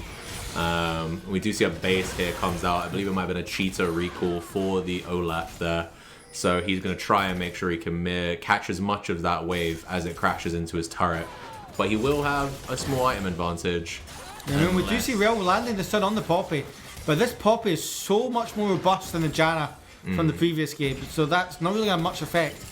And this is the problem they're going to have in this bot lane until they get a couple items onto Tom. Is, yeah, they can land stuns, but not much. Meanwhile, we do see Vi and Talia going in onto AP. We do see Nonce there. The stocks do come up, and AP is the first to fall. Z-Man with the kill. And again, 2 games in a row, it's Troll Patrol getting the first kill. The difference is, though, can they make it count this time? And can they keep the leads? I think, again, getting that first blood specifically onto the Talia as well is really nice for them. Again, she's their only magic damage on the team, so that's sweet to get her fed. Also, with how much priority we saw in the mid lane in the last game, I expect to see something similar this game. And so, you know, it's going to be nice for her to have that little bit extra in her back pocket. We see she gets the amplifying tome and the tear. So, as well as a mana crystal as well. So she's going to be able to throw some spells out here. We do see aggression here out of Turkey Flash. Yeah, gets his electrocute off as well. Yeah, I mean, AP goes in, and that's all the damage he can really do for the moment. Yeah. Especially with the electrocute pops. But we see here, obviously it's a beautiful counter engage. I don't know if they were trying to do something, but they I know wonder it's if coming. They knew No, that they the 100% Kane know was it's there. coming. I mean, they see them on vision, but they didn't know they were both there, and obviously they're going to take that kill every day of the week. And Kane rightly has to walk away, and good discipline from the Vi not to go in and chase. But now they're looking on look up in the top lane. Pathos again, so much more impact on this map so far, and that's the flash on Aatrox. Yeah, we'll have to see if they can abuse that in the next 5 minutes. But I agree with you. This is what I said in the draft for game 2. I was like, I really want to see Secluded Pathos on someone who has some agency in the early game. Someone who can be aggressive, someone who can't be as aggressively punished as the Kindred was. And we are seeing the difference. While he is being out-farmed, he has had so much more impact right now than the Kane has. And he's going to be able to catch up. As soon as he hits 6, it's not going to matter too much that he's a couple camps down, because he's going to be able to start a fight with anyone on the map. And as long as his team are there, they win that fight. 100%. I mean, Vi is one of your best ganking junglers in the game. And especially with this Olaf, especially with this Talia with the follow-up, and especially with the Jinx. It just takes one fight. No, and I then agree. you can blow a game wide open. But you need to make sure your team are in position to do that. Yeah, I agree. And again, remember what we saw in that last game there, which is what we've seen in so many Cutters games before, is that where they got most of their large advantages were in those fights around Drake and around Grubs. And Vi is someone who skirmishes really well around those places. So, not only she can dash in to get over the pit as well if she needs to, get over the wall. She's really strong at this point in the game. And also, as soon as she finishes her first item, I can't quite tell if that's going to be Eclipse or Sundered Sky, but both of them are good options for Vi. We're almost seeing a complete. Well, it is a complete replay of game 1 with the Grubs for the Hextech Dragon. Yeah. But the difference was the Cuties are a bit quicker on taking the Grubs, so they were actually roaming down. Meanwhile, Tom will get pinned against the wall. Vi goes in with a Vault Breaker. Will he get a tower shot, and Tom will get the kill. A dive from the Troll Patrols that didn't quite pay off. Yeah, unfortunately, the wave wasn't really set up for them to be able to dive that, and I don't know if they did know Rel was nearby. It was an incredibly poor decision, and if they didn't know she was there, it was ambitious, but it could have worked. They do get the barrier, they do get the flash out of Smolder, but the fact he lives means it's not worth it. No, 100%. He's currently equal on CS with the Jinx. He just got a kill off that as well, which is going to make life a little bit harder for this bot lane. As we saw in last game, if you accelerate Tom, he can carry the game. He can put the team. A beautiful double stun from the rail. However, the crash down is blocked by the Poppy W. However, Mom goes wide. Meanwhile, up in the top lane, we do see Linium look at the rain, absolute Ragnarok onto this Aatrox, and he will get it. Luca will fall, and Olaf will get away. However, Diana is looking to punish, but Vi and Talia are in the area, and C8 will eat a tower shot. That was a really well-timed flash there. And we're not done here. Oh, they decide against it. No, it's a valid play, I think, there to just decide against it. Linium needed to base, so you were equal in numbers. And, Talia is only on about 60% HP. If the full combo lands off Diana, he dies. I mean, here we go. Here. It was wise. This is just Olaf doing Olaf things at this point. He procs the Ragnarok and just runs this Aatrox down. And this is what we want to see from Linium, is these kind of plays. Yeah, I agree. Like I said earlier, I think Linium is definitely, or maybe not definitely, but arguably better than Mr. Clisty. And so we want to see that difference be shown. We want to make sure that lane is winning for them, because if it's not, where are we winning elsewhere on the map? I think Turkey Flaps outperforms Z-Man most of the time, and I think Tom outperforms 180 kg bench press most of the time. So if you're not getting that winning lane, if you're not getting that, the push and the advantages in your top lane, the rest of the map probably isn't going to be winning either. And so I like the difference in the draft here by picking the Olaf and saying, cool, we're going to fight early and I'm going to diff you. As opposed to the Gragas where it was like, we can go even. And he's not done, he's going back in again. This time doesn't have Ragnarok though, so he has to be a bit more careful. But that threat he's got, Luca has to respect it, and that's what's stopping him doing what he needs to do. No, 100%. I mean, even though he did technically lose that trade, right? Like, his HP bar is lower than the Aatrox's. I think if you're the Olaf, you're fine with that because you know that your damage is going up with it and also that your healing is going up with it. So you will survive longer trades. And they don't know here that the Kayn is nearby. We do see 4 members of Troll Patrol as of the minimap, right? There's a Vi and Talia are lurking. Thing is, though, they actually spotted the Vi and the Talia out. So they knew they were there, but they didn't know Kayn was there. So it's actually a really good decision from Troll Patrol not to go forward without that vision. No, I agree, yeah. Without knowing where the Kayn was, it could have been catastrophic if they committed to another gank in the bot lane. Meanwhile, we do see Walker. He is going to get the crash down this time. As the steadfast crowd doesn't quite come through. Momo hit 2. And 4 men of the CUDDERS Cuties are raging down on this bot lane. Meanwhile, Pathos is looking topside. With Talia, they're looking to take these grubs. They don't want to give 6 grubs this time to the side of Cuties, and they will get spotted out. So it'll be interesting to see how they react, whether they're going to try and take this dragon, which spawns a minute, or we're going to see an absolute mega fight here at grubs. We can see Rella's pathing up, and So Kayn is pathing as well. Yeah, so... But these grubs will just be gone before they even get there. Yeah, but they may be able to pick up something on the backside of it. There might be some kills for them to spare, you know? Olaf is already walking down.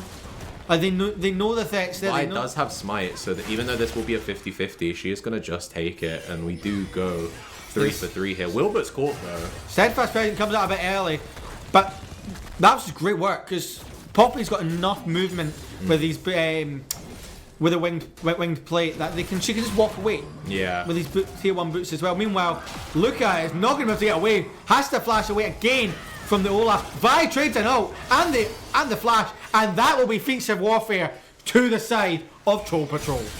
I don't want to speak too early, but I think we might have a series. Until I see that Nexus fall, I'm not counting it. Because as we see here, Michael gets caught out, Pathos gets caught out. Oh no, I spoke too early, guys. My bad. I've cursed it. But definitely, this is better from Linium, this is better from Pathos, and this is definitely better from Z-Man. This is what we want to see. And in this bot lane, yeah, it feels bad Smolder is ahead, but it's Jinx, it's probably the one champ that you're not overly concerned about. Yeah, I agree. There is a little bit, 500 gold lead roughly. One thing I would like to point out though is, so it's not like Rel isn't trying to roam in this game. They've just been less successful. So we've seen her float around mid about twice, and every time nothing has actually been gained. And so they're essentially wasting Laurel's time now, which is, that's all good because that's time that she's either getting no experience or she's leeching it away from Diana, which is passively putting her behind. Yeah. Meanwhile, Ragnarok gets procs again from that Olaf. He gets the right side of this Aatrox, and Aatrox's health bar, he's the one being sent to Valhalla. Linium is actually starting to take control of this top lane now. 2-0-1 on this Olaf with 189 shutdown. 0-3 on the Aatrox. Big for the trolls. Just under 100k gold in the lead for him as well. I think that is almost all of his team's lead. In fact, actually, it's more than his team's lead. His team has only got 400 gold right now in comparison to the big difference on the rest of the map is in this bot side. 700 gold in favour of the Smolder. Everything else is fairly even with 500 in advance of this Talia, but we're still very early days. I can't quite see on our thing because of the camera setup the golden support, but that's where the difference is. Meanwhile, the crash down comes in from the Rel. However, the Kayn has forced to go into an ult. The Super Mega Death Rocket does go wide, and we are going to see Rel. Wilbur will get the kill. The Rel will fall. Mom picks up some damage on 2. That'll be some nice stacks. Cut 135. He has his second upgrade, but AP's looking to go in. Will he 1 tower shot? Will he 2? And will live just. But Vi's looking to punish. I don't think Vi can. I think she's near enough her turret at this point, and also, even though Turkey Flaps is on 20% HP, in the space of time it will take the Vi to actually get in, and we're going to see the Achu is going to hit 2 there, and they have to base here. As Dragon is up, I think they're going to have to just give that Drake to the Cuties right now, because no one is in position to contest it right now. Out of both sides, who do you think's happier with an even the game state? From a team comp perspective, probably right now the Cuties, because if the game is even, then Diana can still one-shot people, and she's having a good time, and Smolder is on path to be able to actually scale. Yeah. I mean, Kane was lucky to escape with his life there because he took so much damage. Obviously, Rel ends up tanking a lot of it. But there's a world where Kane dies before he even gets into. Yeah, this is a highlight of just the pure mastery that Turkey Flops has on the Diana there, knowing exactly that he had enough damage with the electrocute, burning his flash as well to commit to it. Getting that kill onto the Talia is really sweet there. We can see both of them have their first items complete as well. So the Lich Bane is going to make Diana hurt. Yeah. But equally still, we do have the Archangel staff. Not quite a Seraph's Embrace yet, but within the next 2 minutes, it should be a Seraph's Embrace. And that shielding is going to be imperative in keeping Talia alive in some of these exchanges. When she gets caught out, which is sometimes not exclusively her fault, because, we just saw she got dived under the turret, right? If she had Seraph's Embrace, that shielding would have kept her alive. I mean, that's the benefit of the Poppy as well. I mean, she can walk in and fight this round. I mean, while Kane's looking to go in, I think as the Q misses. He is Rast, though, this time, as opposed... You could see he's got the Voltaic Cyclo Sword, as opposed to the last time where he built Opportunity first. So he is going more for the Beefcake build here. And so I will be interested to see if there is any priority put into building some anti-heal this time. But considering how behind the Aatrox is right now, I don't think it's a priority. Problem is game one. No, definitely not. I mean, this Olaf is 2-1. As he's drafting his Hydra, he is going to be hurting, and he will be healing so much from that as well. We're talking about the Aatrox having anti-heal. If you're Cutters, you have to start thinking about anti-heal for Linium. Yeah, potentially. I mean, he has gone Ravenous Hydra as well, so he is building. I mean, we see here Pathos coming in. They've got Luca in the alcove. Even though the World End is doing a lot of damage and the reinforcements are coming. Cavalry's coming. They are going to pick him up. However, they are going to look to re-engage. I don't think they win. I don't think they win it. Rel does land the ultimate here, and they are going to jump in. They do get by, but let's see whether or not Wilbert here is going to be able to allow Linium to get the damage off. AP's going to fall. Big shutdown for the Poppy. And let's see if the fight can go rolling up here. Talia's left on her own in bot lane. Rel will survive after picking up the shutdown. That's not who you want the shutdown to go to. But at the same time, you don't necessarily want a shutdown to go in this game from this Poppy. But note, by the way, that is a 5v3? Yeah. Meanwhile, we have Jinx pushing mid and we have Talia pushing bot. This is all XP and waves that Cudders Cuties are missing. So even though they won that fight and it did turn the gold in their favor, all of their carries aren't getting passive gold and XP right now because they're not in their lane. They're too busy trying to save the Aatrox. Yeah, I mean, we see here, look at how quickly they all rotate up. By the time Aatrox falls, Smolder's already at mid lane as the cavalry come back in. Kane is coming as well. Yeah. I don't know if you actually try and engage there onto these guys, you might have more luck rather than trying to escape. But at the same time, the fact they managed to get anything from this is really big, and it's showing Wilbert in a much more Wilbert on situation. This Poppy is way more potent than he was on the Janna, 100%. And we just see just how good he is here and being able to pick up the double kill as well. And the shutdown, that's going to put a lot of gold in his back pocket. So he is going to be strong for the next coming fight. I'm sure if he doesn't already have the Dead Man's Plate. Yeah, he's got the Dead Man's Plate and he has his Boots of Witness. Yeah, and so he's going to be all across the map going forward. Yeah, and as much as obviously the overlay doesn't show it, this next Dragon will be realistically what decides the feats of strength. I'm not going to tell they got Shelly for the side of Cudders Cuties, so they will take it. Oh, well, that was happening. Meanwhile, Poppy does get stunned up. The Steadfast Presence does come to stop any kind of dash from these two. Meanwhile, one person who is able to dash is AP. He does get knocked back into tower. Z-Man has to flash away, and the Crescent does go amiss. And honestly, if you're Z-Man, you'll take that. Yeah, I agree. I think in that instance there, when you get engaged on, and we have another fight going on here. Big ultimate here out of IE Booty is going to lock up 3, but it's not going to mean anything. Jinx gets excited for the first time, and Olaf will pick up a kill. That's a shutdown on the Smolder. That is really big here for the Trolls, I think. Even though they lost the top tier 1, able to take that fight, take the tier 1 mid, they were able to push it in a little bit. Good team fighting from them, which is important here. I think, again, with the team comp that they currently have, and playing around the advantages they currently have as well, we do see Vi caught, but she's going to get away. Not only that, this is the first time in any series recently. Since that Fated Ashes game, which put them in the lower bracket, that we've seen the Cudders Cuties lose an isolated team fight. Yeah, no, I agree. Yeah, it's definitely one of the more convincing losses here. We see they tried to fight it. They do the Magnet Storm. Is it Magnet Storm or Magnet Rise? Yeah. And it just doesn't work out for them here. And again, unfortunately for them, I suppose they do have Turkey Flaps is in the top lane. He is able to get the tier 1 top there after punishing Z-Man, but you know, he could have done that without his team losing that team fight in response. You know, that could have just been pure gain, but it had to be a trade. I love this. I love this on the Trolls. They will get spotted out, which will probably stop the play, but they are just moving all the resources towards this top side. Yeah, you give up the Drake, but you're going to get so much push in this top side, and you're going to force the Cuties to come to you. Meanwhile, Olaf is able just to push like a man possessed in this bot lane. However, Shelly will get summoned in the mid lane to try and open that up. That's probably going to be tier 1 mid here.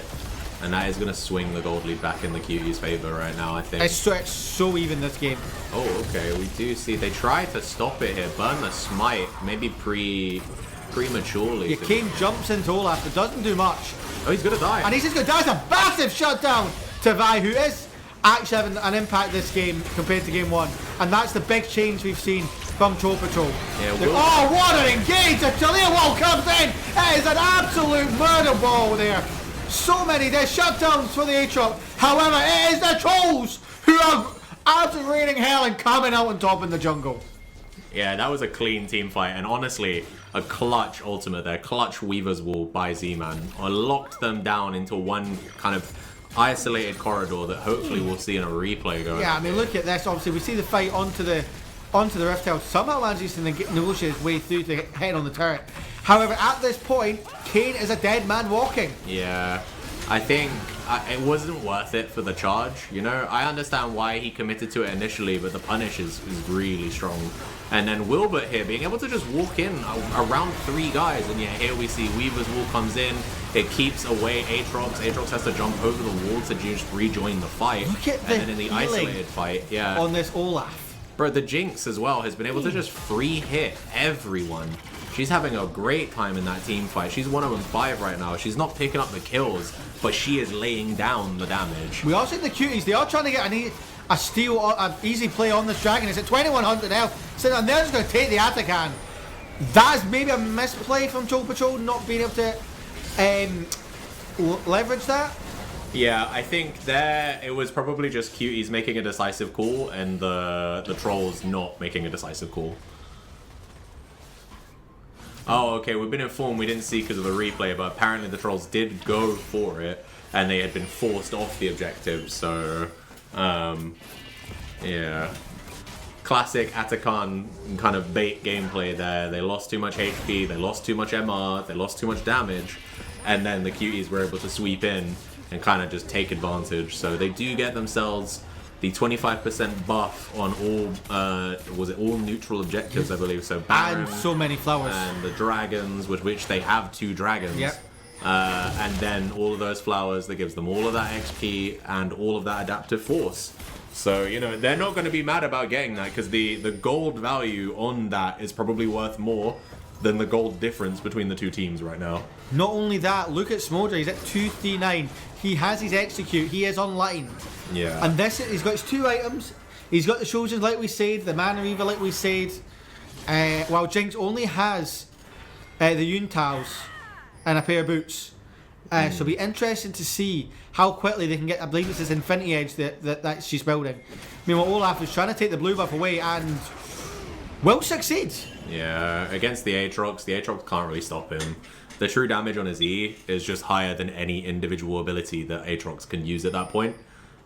So, you know, it's free. It's easy for him to take. Also, Olaf is someone that can suffer with some mana issues, so the blue buff will be nice for him, but I don't think it will make too much of a difference. I think the main thing we need to be looking at right now, we have Dragon in a minute and we have Baron in a minute. Yeah, so I love this experimental Hex plate as well on this Olaf, because that's exactly, this like a Nocturne, it's the exactly item you want. Yeah. Nice cooldown reduction on it, and so many attack speed buffs from it as well. Yeah, the attack speed buff one is going to be really useful, as they do catch Turkey Flaps out here on a side lane.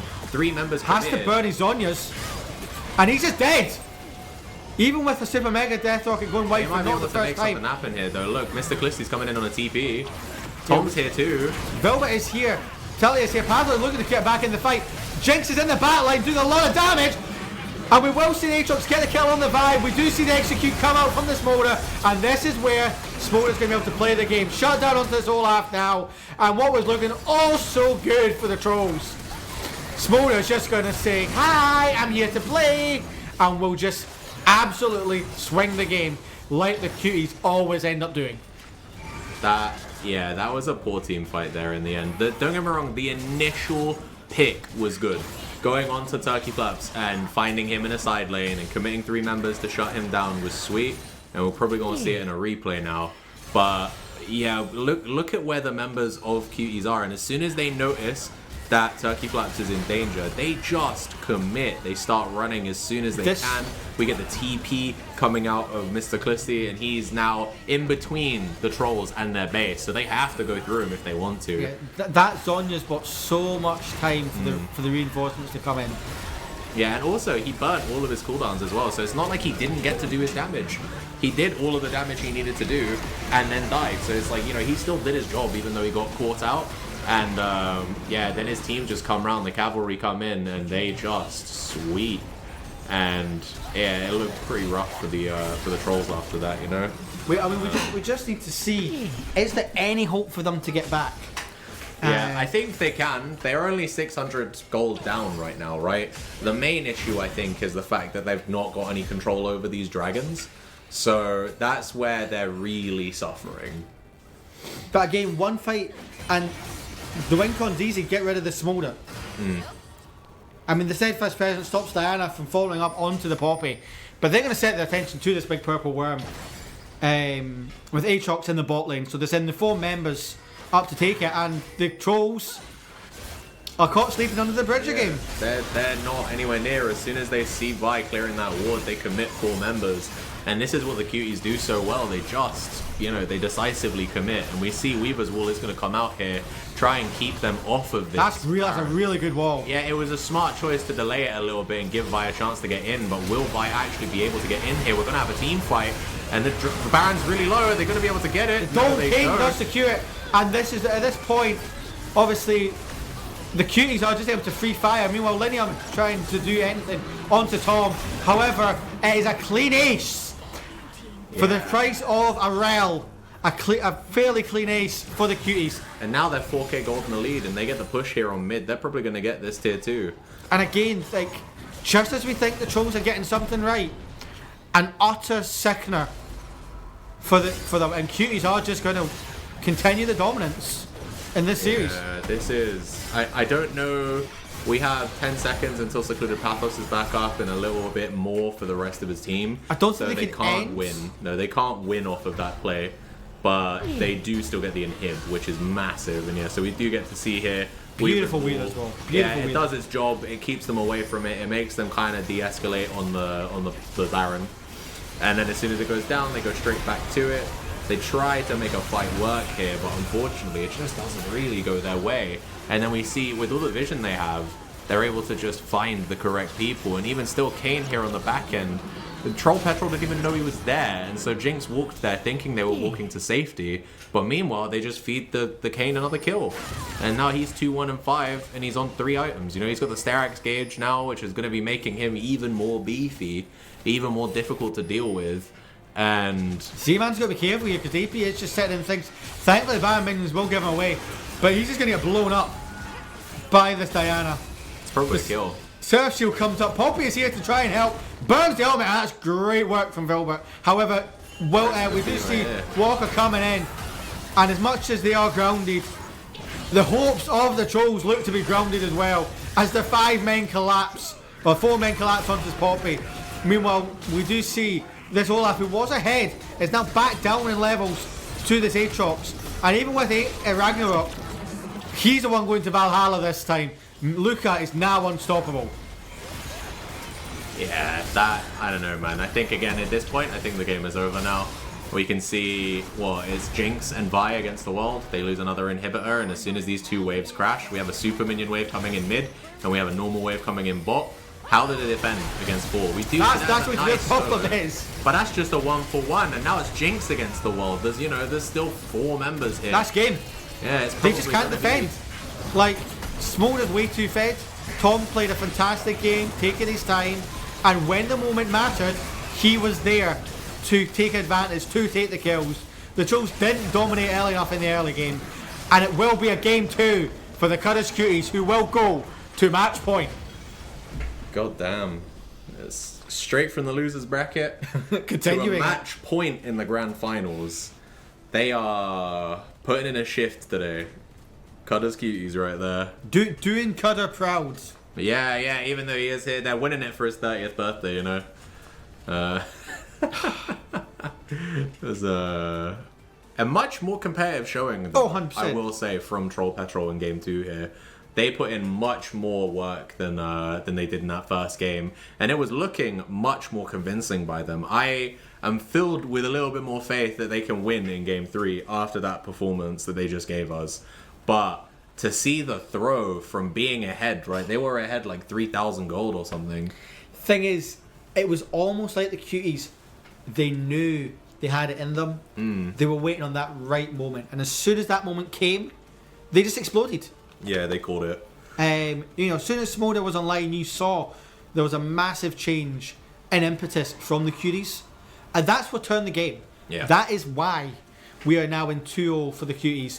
They're at match point. This could be an early night, folks. It could be, man. We're only at 6 p.m. right now, man. It's At this point, in any other match, it would be good night, GG's. Yeah. However, the Trolls do have 3 matches, if they can, to try and reverse sweep this. 100%. They have one last chance here. They need to go try and unbeaten. turn it around. They need to do something that nobody has done against these Cuties. Take 3 games on the bounce. They even take 2 games on the bounce to bring us to silver scrapes. But they need something. I'll take 1 game at this point. Yeah. I'm not going to lie to you. But I think, yeah. For those who watched, obviously, the Summer Invitational, we saw the final of that as well was also a swift 3-0. So, everyone in production here, we just want a competitive series. So, that, don't get me wrong, that game 2 was competitive. It's unfortunate the Troll Petrol lost, but we really need to see whether or not they can turn it around here in match point for CUDDERS Cuties. I think there's only one thing that we can wait for that, and that's just to go to a break. So we can get ready for what is set point or match point. A championship point, not even match point. It's championship point for these little Tournament point, and see if they can seal the deal and break the Trolls Bridge. Alright, everybody go get yourself a drink. Be back in about 5 minutes. See You you know soon. the drill. We've done it enough times. Peace. Yeah.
And we are back 2-0 to the Piggies. They are in complete control right now. And the time is running out for the Trolls. They need to do something, and it needs to happen fast. Something like that, yeah. I do appreciate, especially for the occasion, Aaron supplied us with a piggy for the Piggies. And they are dominating right now. 2-0 in this series. Yeah, 100%. They are looking strong. God damn. I mean, it was only an 8.3k goal lead in the end, but that game was run by the Trolls up until the point Smolder decided, and the Cuties decided, okay, let's play the game, let's fight back. And with the Smolder execute, they just ran the game. It was like they flicked a switch, and the game was done. It was close until it wasn't, and as we could see by the end of it, we got 8k gold lead for the Cuties, and they, unlike last time, they had control over most of the dragons now. This game went a little bit longer, so they did end up getting a Baron as well, which is nice for them, but I think the Baron was just kind of icing on the cake. The game was already over done around about that point, and even still, the Trolls tried to take it away, and we saw some good gameplay there as well, but it just wasn't enough, and now here we are, we're at match point. Yeah, and with the hourglass running out of control, I believe, production, you have something you want to say. Yes, I do. Just to spice things up a bit, and it's kind of just so that we can see a few more games. I am putting, like I did in the last tournament, a bet on this is mainly going to be for CUDDERS, because if they win the next one, it's over. We'll see. But if anyone does it, I don't think they will. They buy it. If someone on the CUDDERS Cuties team plays Teemo, they'll get 25 quid. There we go. So we're going to see a Teemo top now, are we? Maybe. And my partner is currently doing the Homer Simpson strangle at my neck for putting more money on the line. Yeah, I don't blame her, to be honest. You're about to lose 50 quid if they win with Teemo, so... Bruh. But yeah, I mean... Gave me an allergic reaction or something. I'm dying. Yeah, I mean, the Cuties, they are in complete control of this series. And they are the ones who it has to go through them now. They need to be reverse sweeped if the Trolls are going to win. Mm-hmm. From the loser bracket, the Cuties have come through and they're in complete control. It's not the CUDDERS Cuties, it's the complete control team, because that's what they have over this rift right now. Yeah, and as someone in the Twitch chat said, there is still a bounty on their head, so if Trolls win, they get 25 quid, and if the Cuties win, they get 50, because they get 25, well, if they play Teemo. Well, it could be if, if the Trolls do pick Teemo. I do believe he only said it was for CUDDERS Cuties. So it was aimed towards the Cuties. Oh, okay. Wait. So Aaron, clarify for us.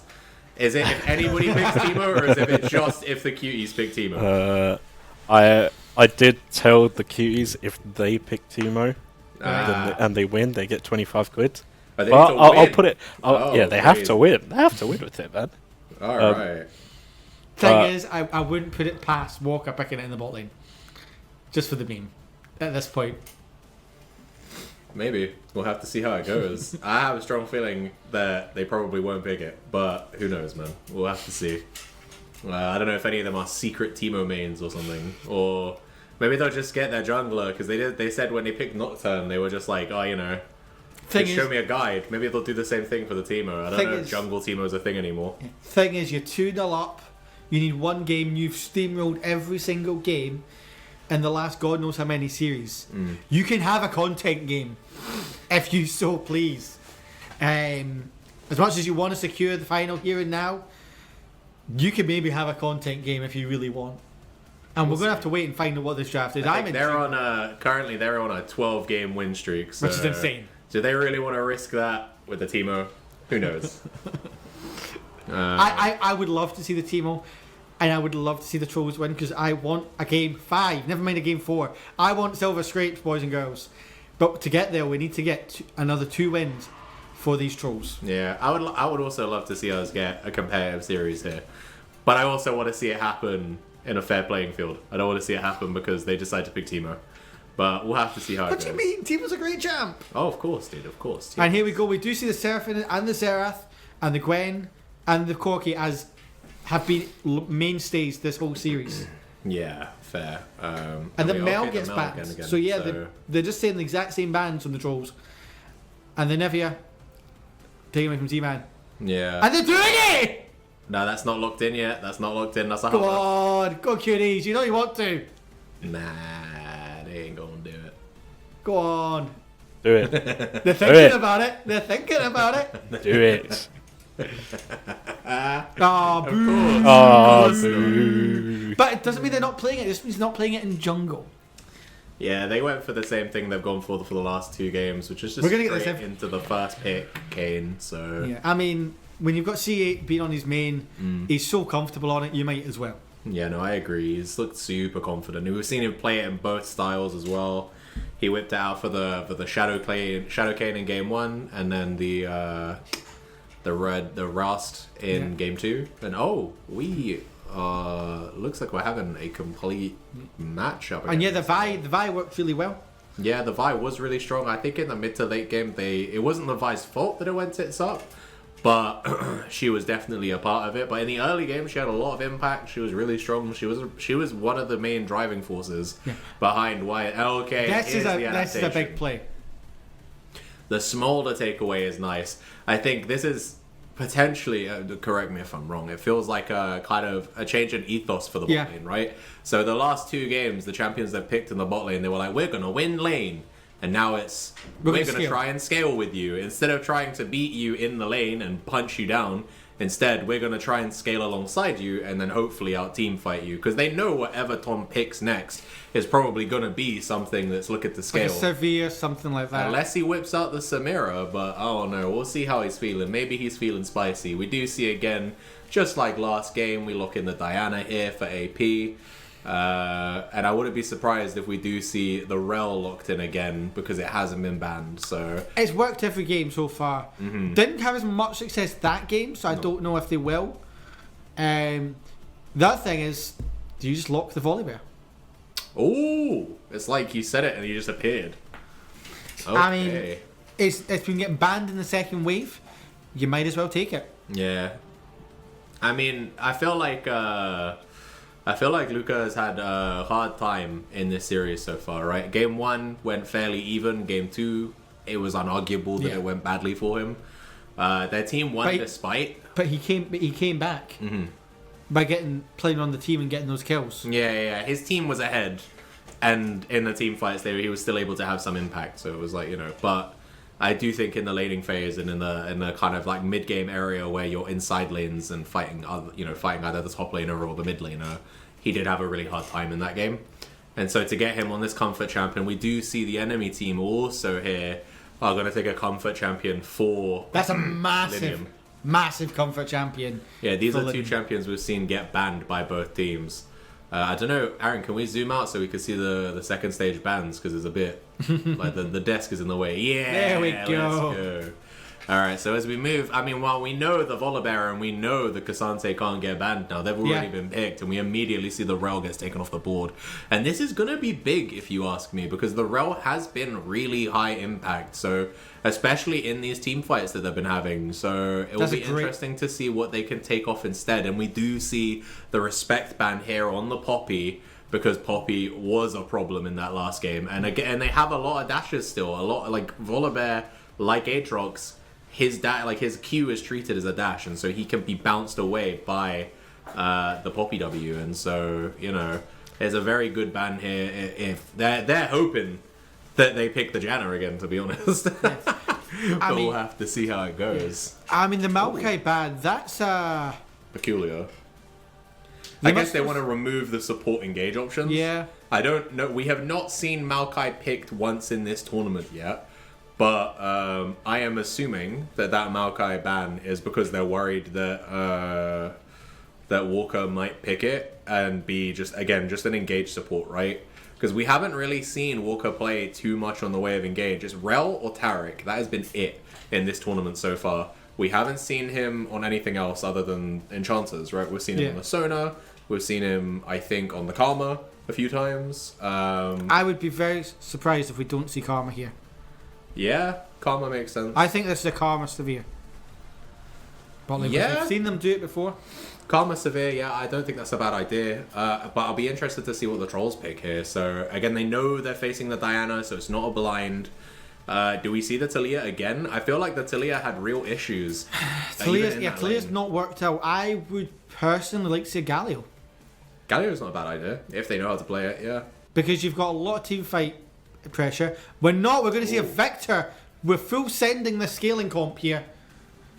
It's not a bad idea. With the early game of the K'Sante and the Vi. I quite like this on Trolls. Yeah.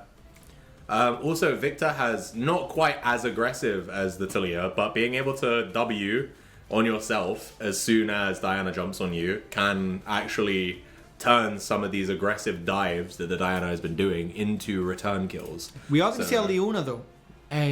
From another Walker. engaged champ, so I believe it will be the first time we've seen the Cuties pick the Leona, but it's not a bad champ in any way. And it fits the ethos of how they've been playing the game. But yeah, there's the Karma. Never mind. And this will be Severe. Oh, Caitlyn. Oh, okay. So no Teemo. At least not in this series. Nah. You could, yeah. They're thinking about it. They're playing with us. Hey, surely the Severe, surely. I mean, we've seen Tom have so much success with the Karma. But the Caitlyn's got a lot of range on the Smolder. And that could be important. Yeah, I think Caitlyn will be much better for like the early game. But yeah, the Severe has been the tried and true. We'll keep her safe with the spell shield. Okay. Boo, I want my Teemo. Well, I mean, I'm not going to probably pick Teemo AD carry at this point. It's probably a bad idea. And it is the Caitlyn. I mean, the Caitlyn's a really strong pick. Yeah, I agree. It will allow Tom to have some early lane presence as well, which is something we don't see him have a lot of times. One thing we've seen him have in team fights is excellent aggressive positioning. So I'll be interested to see if he can maximize his damage on the Caitlyn. So on an early game pick, see how well he can actually abuse people with the range advantage. But we will have to see how it goes. And we're looking in last pick support here, right? Yeah. So interesting choice to R5 the support. I don't know if it's the right choice on Troll Petrol, but Thing is, you've got your prior picks of your Vi, your thingy, Nami. I mean, thoughts? I don't know. that is my opinion. Nami is someone who can get really easily bursted by Diana, by Volibear, by Kayn if Kayn...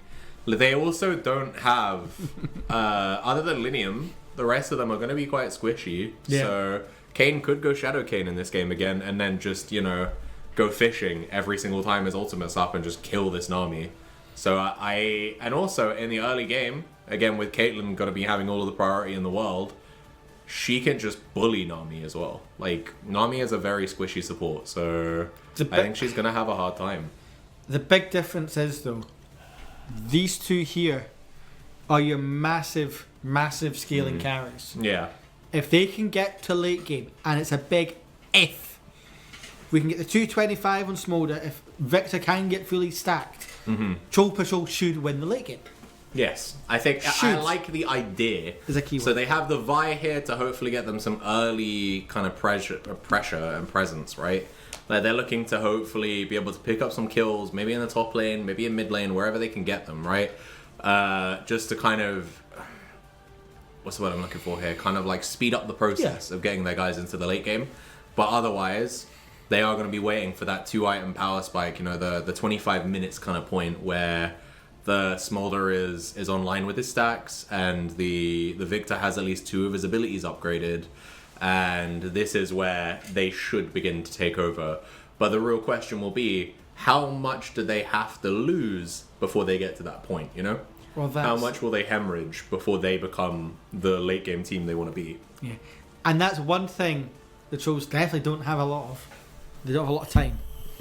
Yeah, it is last chance saloon for them right now. If they want to be able to Stop they these want to be able piggies. to, stop the piggies from taking the whole thing. I was gonna say, didn't they usually use pigs to look for truffles, right? Yeah. But these pigs are looking for gold. Oh, well, that's it, yeah. They've got their eyes set on that trophy. They're set on the bounty. They're not going to get the Teemo bounty, at least not from this game. No. But well, I mean, if this game ends in a win for them, they're not getting it full stop. So, it's a rough one. Aaron's probably molding in the production room. Well, my Teemo.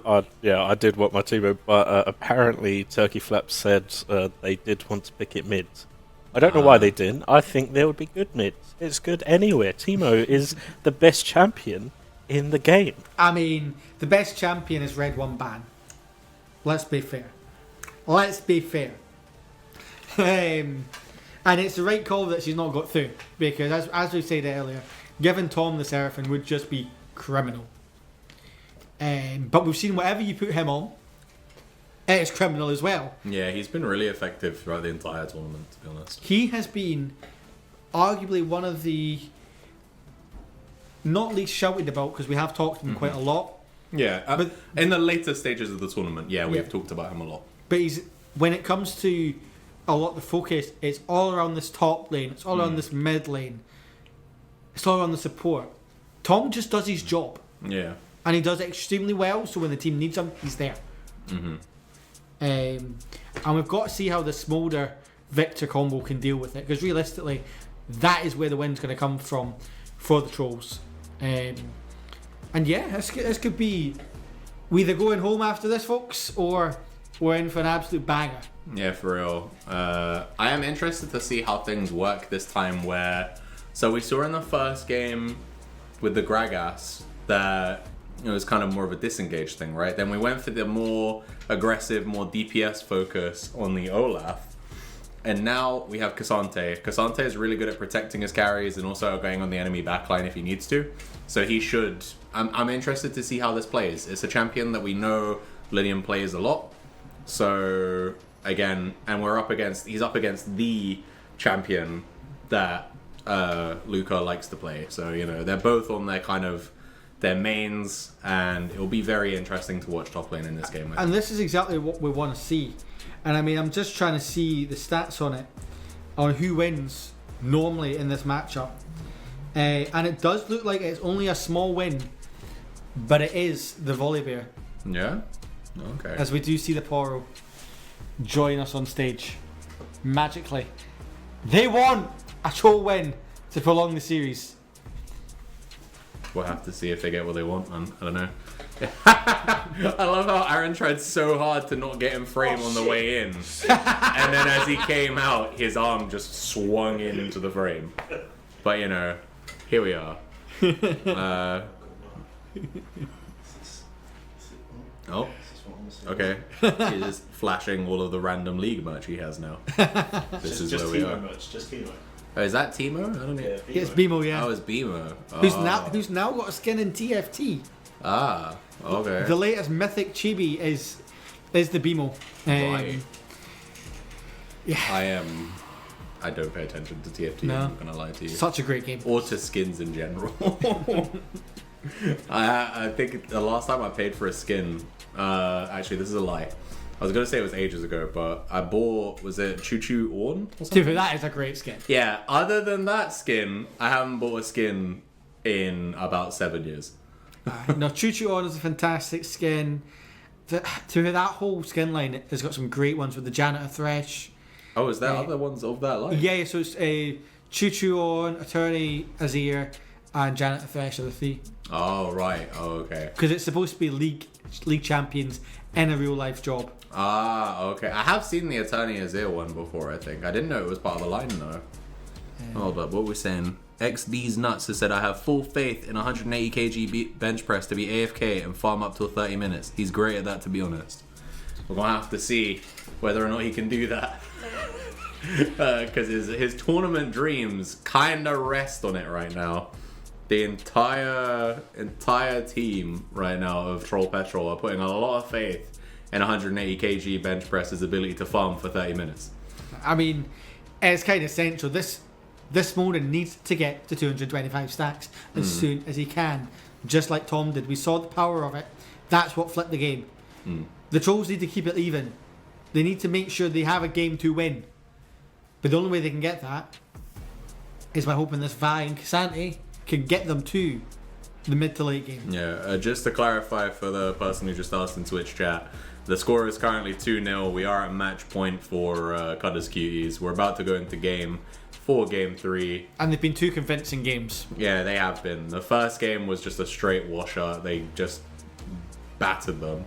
And then game 2, Troll Petrol got about 3k gold in the lead, but the Cuties just kind of pulled it back. They got to scale enough. Their Smolder got online, and that was just GG. They got one or two. They got one big team fight from an overextension, really, which started from the Cuties, which they turned round. However, from that point, there was just so much money on the Smolder, so much money on this Aatrox, that the game was just a wash. Yeah. Although I don't know why it says Jinx when we have small. There we go. Fully updated W production right there. But yeah, these are the teams for this game. So we've got a little bit more early pressure in the bot lane with the Caitlyn. We've got early pressure in the top lane with the Volibear. And then the same as normal with the Diana as well. Meanwhile, we look on Troll Petrol. They've gone for the hard scale here. We've got the Victor. We've got the Smolder. And then Cassante and Via there to hopefully keep them safe and engage where they can, right? To find some small skirmishes. And otherwise, they're looking for that 25-minute team fight, I think. That's where this team is really looking to pop off. They just have to weather the storm. Yeah. Hopefully you can trade dragons for grubs or vice versa. But the Cuties have won from blue side all 3 games. It's not as if they've been on or red side, blue side. They've won from this blue side. Yeah. So they're looking really strong right now. To win from losers bracket as well. I mean, we have to take 12 series unbeaten. Pretty much. Was it 12 series or 12 games? 12 games. 12 games. 12 games. 6 series. So this will be the 6th series. Aye. It's just they have done 5 back-to-back series in the losers bracket where they went 2-0. Crazy. So and almost all of them have looked like sweeps. I don't think it's been a close game between the lot. Yeah. They have come out with. Oh my god. With Aaron is just casually putting emotes on the screen right now. Yeah, they've come out with a vengeance. They are ready. Even though he isn't here, Eunice is with us in spirit alongside the Porter, So we'll take it. Yeah, I genuinely don't know what we're going to see here. We're either going to see a 20-minute stomp, or we're going to see the Troll Patrols bring us to game 4. Yeah, I think the longer the game goes, I think as long as it hasn't spiraled too much, then yes, Troll Petrol should take it. It's all going to come from this top lane. Lydium needs to stabilise the early game for them and get a lead on this Volibear. And if there's any champ we want it on, it's going to be Cassante to break this bear's heart. But only one thing we'll do, and that is hopefully we'll get into game in the next couple of minutes. Oh, there we go. We're going in now, boys. It's do or die. It's time. Control Petrol, keep the dream alive, or are they cooked? Who knows? Let's go. We'll see here. We hear a couple pings coming out in the early game. And we're off. We do have movement here by the Cuties up towards the top side. We can see Big Nonce and the Volibear here. Looking to maybe do something. Meanwhile, Wilbert's probably thinking about getting a ward near the chickens. They do place that ward there. I'm intrigued with this Nami pick. And it's either going to work really well, or it's going to be a massive, massive issue for them. So I don't think Nami is a terrible pick, but I just think with how we saw game 1 go, it could be problematic. Because Wilbert got caught a lot on the Janna, and because she's squishy, he got bursted a lot. And again, they've given the Diana over again. We do see some differentiation here on Turkey Flaps' runes.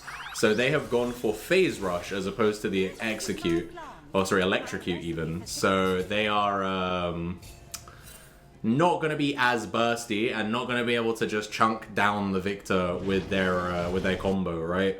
As we saw against the Talia a couple times, what they would do is they would E in, EQ, auto attack, electrocute trigger, then leave. Yeah. Can't really do that this time. Now, I assume with the phase rush, she is looking to be the primary form of engage for her team. Because Karma isn't, well, you know, Walker isn't on the rel anymore. So she can't be the engage. She's on Karma now, so she has to stay back and keep the team alive with shielding and you know. Thing is, we have seen Walker's Karma do some work in the team. It's not a bad champ so by far. any means. It's a good champ, but we could see in the rune change here that clearly AP is going to be the engage tool right now because they can't. We also see Dark Harvest here on the Kayn, so this is probably going to be Shadow Kayn as well. Wolf is currently 2-0 to the Cuties. They are on match point in this 5-game series, and we see Caitlyn having complete control over this bot lane so far. Yeah, to be expected, to be honest. With the lethal tempo, she's going to... Also, just with how weak Smolder is in the early game, it's just kind of an expectation. It also feels bad. Obviously, this first 25 stacks are the hardest for this mode, but to only have 3 and then your first wave is not great. Meanwhile, we do see a trade in the mid lane where Diana comes off worse. Yeah, you do like to see that for Z-Man, I think. Again, the early trading will be favoured for the Diana, so, you know, without the electrocute, she does have a little bit less potency, but, you know, it's a trade that AP's clearly decided to make so that they can get the movement speed to allow them to use their ultimate and engage in team fights. Yeah. Okay.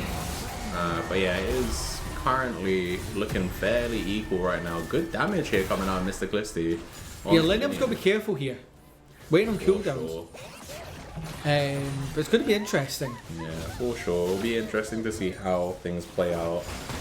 Please ignore the Versus logo coming up again right now. Having a little technical difficulties, you know, the usual. Little NA production situation. Commercial break, yeah, for real, dude. Not 100% sure what's going on, but I'm sure as soon as production is good to Sounds go, like fun. we will get some visual to the audio that we can hear right now. But And where we come back in, we see Smolder getting bullied down by the Caitlyn. However, the reinforcements are here. Violent going. Tom has to burn his flash at the cost of the Vi flash. And now they're looking to turn the fight. They do have C8 Big Nons look coming where in the for the bubble from the Nami goes wide, but now C8 is in a rough position, manages to get out, and both teams will just look to disengage. that's still a good trade for the Trolls, though. Their lane is a losing lane. They burn 1 flash. Or, sorry, no, they actually did have to burn 2 flashes, my bad, because they burnt Vi's flash on proactive, trying to make that happen. And then they got the Karma flash, they got the Caitlyn flash. So it was 2 for 2 on flashes, but considering the Vi was of her own choice, it was a proactive thing. I think you still take it. And then we have a good little trade here for Turkey Flaps, who has based and now has an item advantage. So he's taken the early base because he knows he doesn't have TP. So he needs to make sure, oh, what is going on here? Why can we see ourselves in the bottom left corner? Something's going on. Aaron's cooking something, but it's not quite. Oh, there we go. Okay, we're on screen in the thing. Okay. I know we had a super request. Questionable. We did have a request for this from game 1. Yeah. So you get to see our lovely faces all that more. Oh god. Meanwhile, we do see Luca jumping on to Linium. The Z-Man is ignited, and Diana is going to dive in for that first blood. Will he? 2 tower shots. Oh Oh my god, I'd love to see that health bar. But Diana surviving. That is so rough there. You hate to see it for the victor for sure. Meanwhile, we do see the ultimate coming out from Linium. Goes all out. Volibear trades the ultimates, but it is Linium who will get the kill. I was going to say the W timed out there for the Volibear, so he wasn't going to be able to heal off of the Cassante anymore. And as soon as that happened, you know, that exchange was over, and that's why Volibear had to try and walk away. He still gets punished for it, but now Vi is in the middle of nowhere with no one by her side. She does a Victor there now, and Cassante is kicking him out as well. But Cassante can't do much right now. I was going to say, they're all on the wrong side of this pit, though, if they're looking to contest these grubs. Right now, we can see it's a little 1v1 situation in the bot lane, so, you know... Well, that's not the worst case for Smolder. That's what he wants. Yeah, exactly. a position where he's not going to get punished too hard. But they've committed 4 members to the top side here, and they can't actually contest these grubs. So this is kind of a rough one for the trolls. However, they might have been contested grubs, but they're looking to try and turn a fight onto AP with its Nami. However, they are just going to back. Volibear will claim up the last of the Void Grubs. But differences from what previous games, we've not seen a trade towards Dragon. Yeah, I think it would have been better for them to just take the dragon as opposed to trying to contest the grubs there. Because again, we have mentioned they are the scaling team, right? So because they're scaling, and we can see now also with how abandoned the Smolder is right now, AP and Walker are coming in to maybe execute a dive onto this guy. He doesn't have flash, so he can only use his fly away to actually try and make any distance. The flap. Yeah, that's the one. And we do see Wilbert's going to take a little bit of damage here off of the Karma too. This is one thing we talked about a little bit, but the Karma damage is also nothing to scoff at. So as they kind of progress in the lane, Karma does hurt. You know, when she uses a mantra with her Q, it's really strong, and especially with no items as well. It's still just really good. Oh, We do see them go all out onto Tom here. The Maul comes in and slays the belt over in Boaster. That's a big play for the Smolder. Nice bit of gold. Meanwhile, on the top lane, Linium is going on Volibear. Kane is nowhere near, so it is just like... Linium pulls him to his turret! And that is just a dead fair!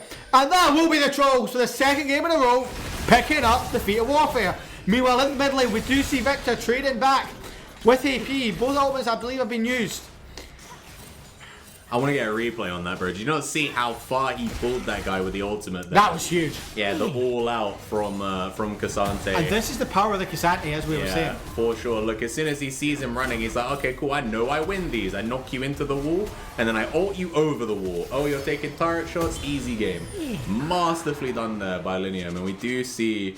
It looks like the dragon was stolen there by the Kane, because...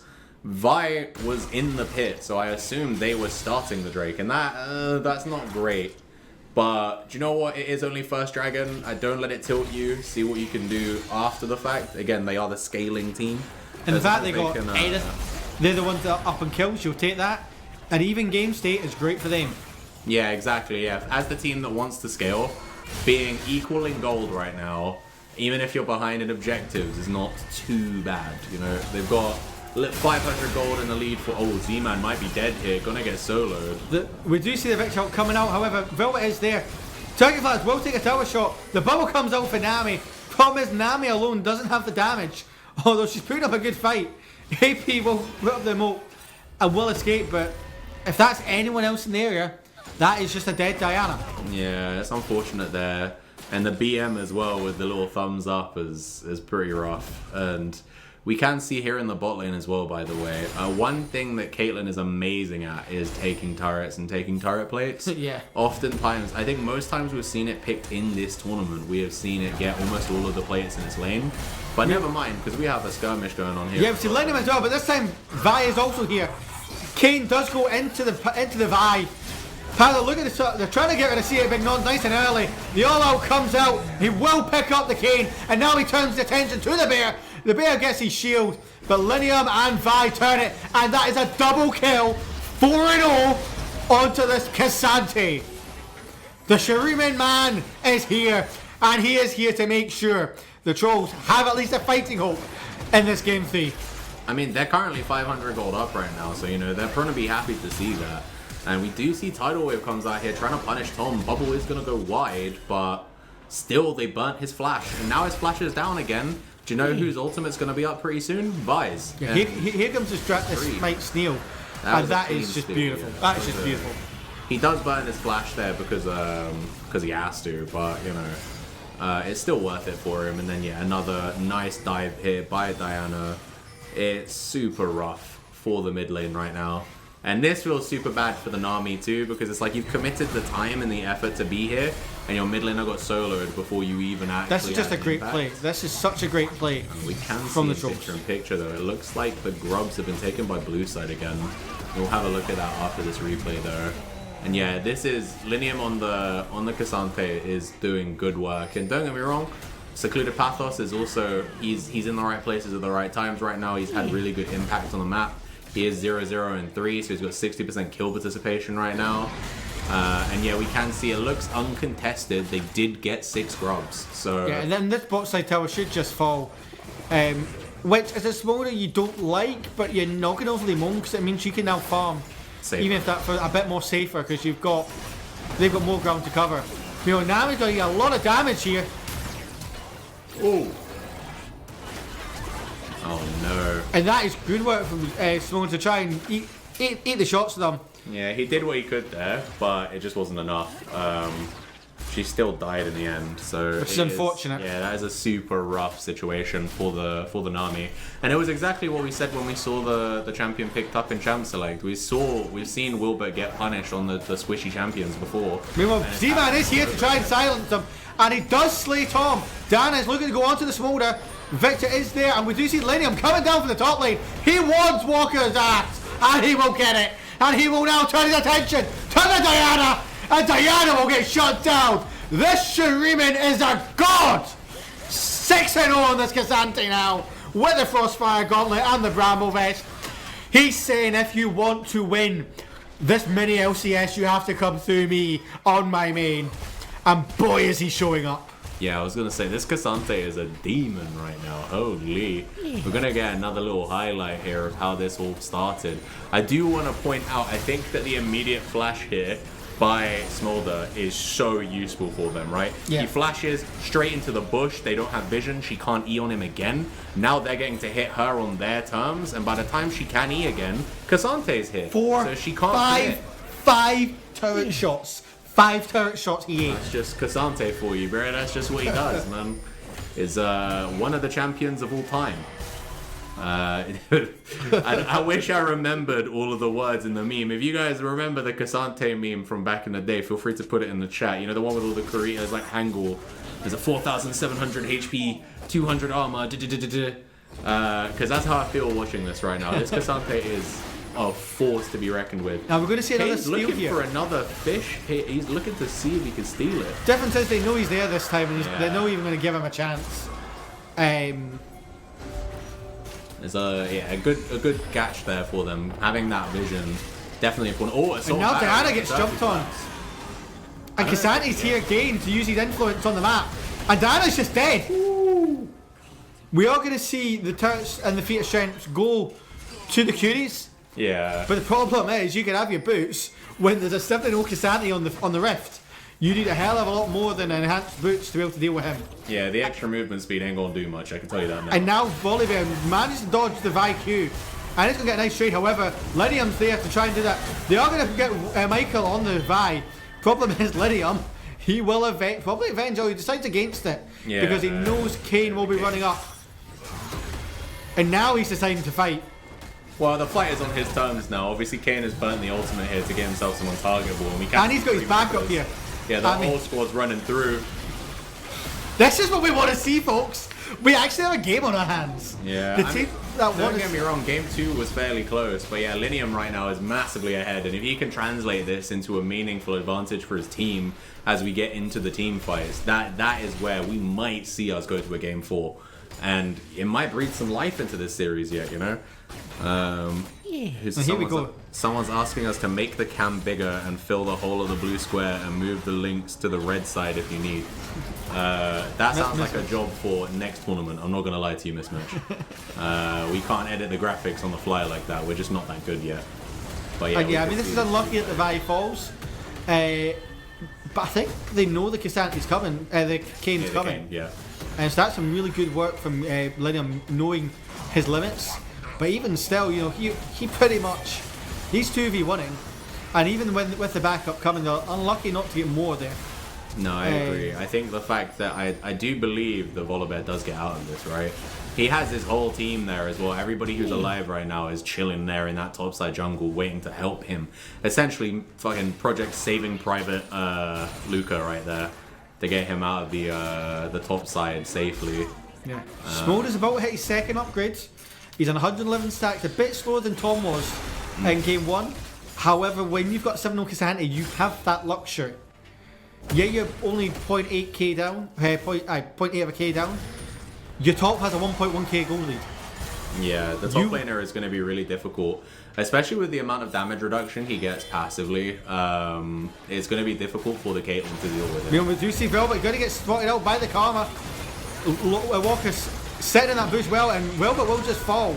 It's 0-2 on this Nami. Mom will pick up a couple of stacks, putting on 3 off that second breakpoint. And now the Qs are looking to turn the fight. They know they've got an advantage. Kasane's in the top lane. All their gold is in the top lane. And the Trolls play this really well to try and disengage. Yeah, I agree. The fact that they didn't lose much more there. The Nami is just having a really rough time, I think, in this game, trying to be active. They've landed a couple clutch bubbles, and they've landed a good ultimate that has allowed them to burn the flash off of Tom at certain points. But that being said, again, she's so squishy that when she's on her own trying to achieve, trying to get any kind of vision, with the cuties being as coordinated as they are, we do see Vi using the Vault Breaker onto Tom.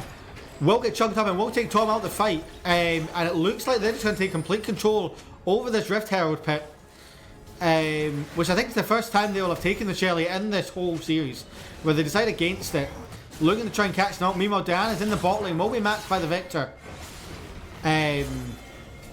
Although Diana does back off. I was going to say, we do have enough. Yeah, now that she's burned Victor's TP, she is beelining it to the objective because she wants to be there to help. And we did just see on the minimap, 180 kg bench press, just had to burn his flash to keep himself safe here. And Diana is now pushing in tier 2 mid, knowing her team doesn't need her for the fight. And we can see it's now Caitlyn who's making her way over to the Rift Herald. So we will have to see how that plays out. But yeah, I mean, Millennium is just absolutely doing a beatdown onto this teddy bear. They knew they were going to have to let it through to get some of the bans in. We do see the ult coming in from the volley bear, matched by the K'Sante ult. Diana does pick up the turret in the mid lane. We do see Karma here 2v1ing this K'Sante. And unfortunately for Linium, the shutdown will go across to the volley bear. And how much gold is that right now onto the volley bear? That is a big shutdown. That was in the end of 900 gold lead at one point, and it's now down to 5. Yeah. That's just how much that objective bounty was there, I think. Just the shutdown just massively mitigate. Yeah, you was a 1.1k gold lead, you're 100% right. And now it's down to nothing. You take the shutdown off the K'Sante, and that is where the difference was. Now Luca has an item advantage, somehow. It's because he's out farming. We do see 4 members. Although we should see a dead teddy bear here. The Nami Bubble knocks him up, and he will just die. And importantly, a shutdown goes to the Smolder. Yeah, nearly 150 stacks here as well. We can see in the bot side though, they have committed turkey flaps to the split push here. So he is trying to get that tier 2 bot as quickly as he can, but Linium is going to match him. And unfortunately, he is just a champion that the Diana cannot burst. Yeah, and here we are. I mean, look at Walker making the play on the minimap. They know he's coming. Linium's trying to get the job done. However, it's a beautiful volley bear R into his Karma to bring her into the fight. And at that point, it's Alco gaming at its best. K'Sante is between a rock and a hard place, and unfortunately the hard place wins with the thing. Meanwhile, we do see the tsunami coming in from the Nami, which created this play in the thing. Beautiful bubble, and yeah, the volley bear just falls, and ideally it goes across the Smolder. 100% kind of force feeding the gold into the Smolder right now is a really good idea. He's sitting on 2 items. He's a little under 70 stacks away from hitting his execute. You know, the more you can get him fed and the faster you can do it, the better he will be, and the more important he will be in the team fights to come. He has a built-in escape tool. He has the Nami to peel for him, and in team fights, once the game goes late, he's gonna have the K'Sante to peel for him too, who's already really massively ahead. Yeah. So well, even though the gold lead is only 22 for him right now in comparison to Volibear, I'm sure the gold on both of them in comparison to the rest of the map is quite high. Oh, 100%. So you know, they're probably the 2 highest income champions in the game right now, and so as we can see people start to kind of jostle for position around the Atakan.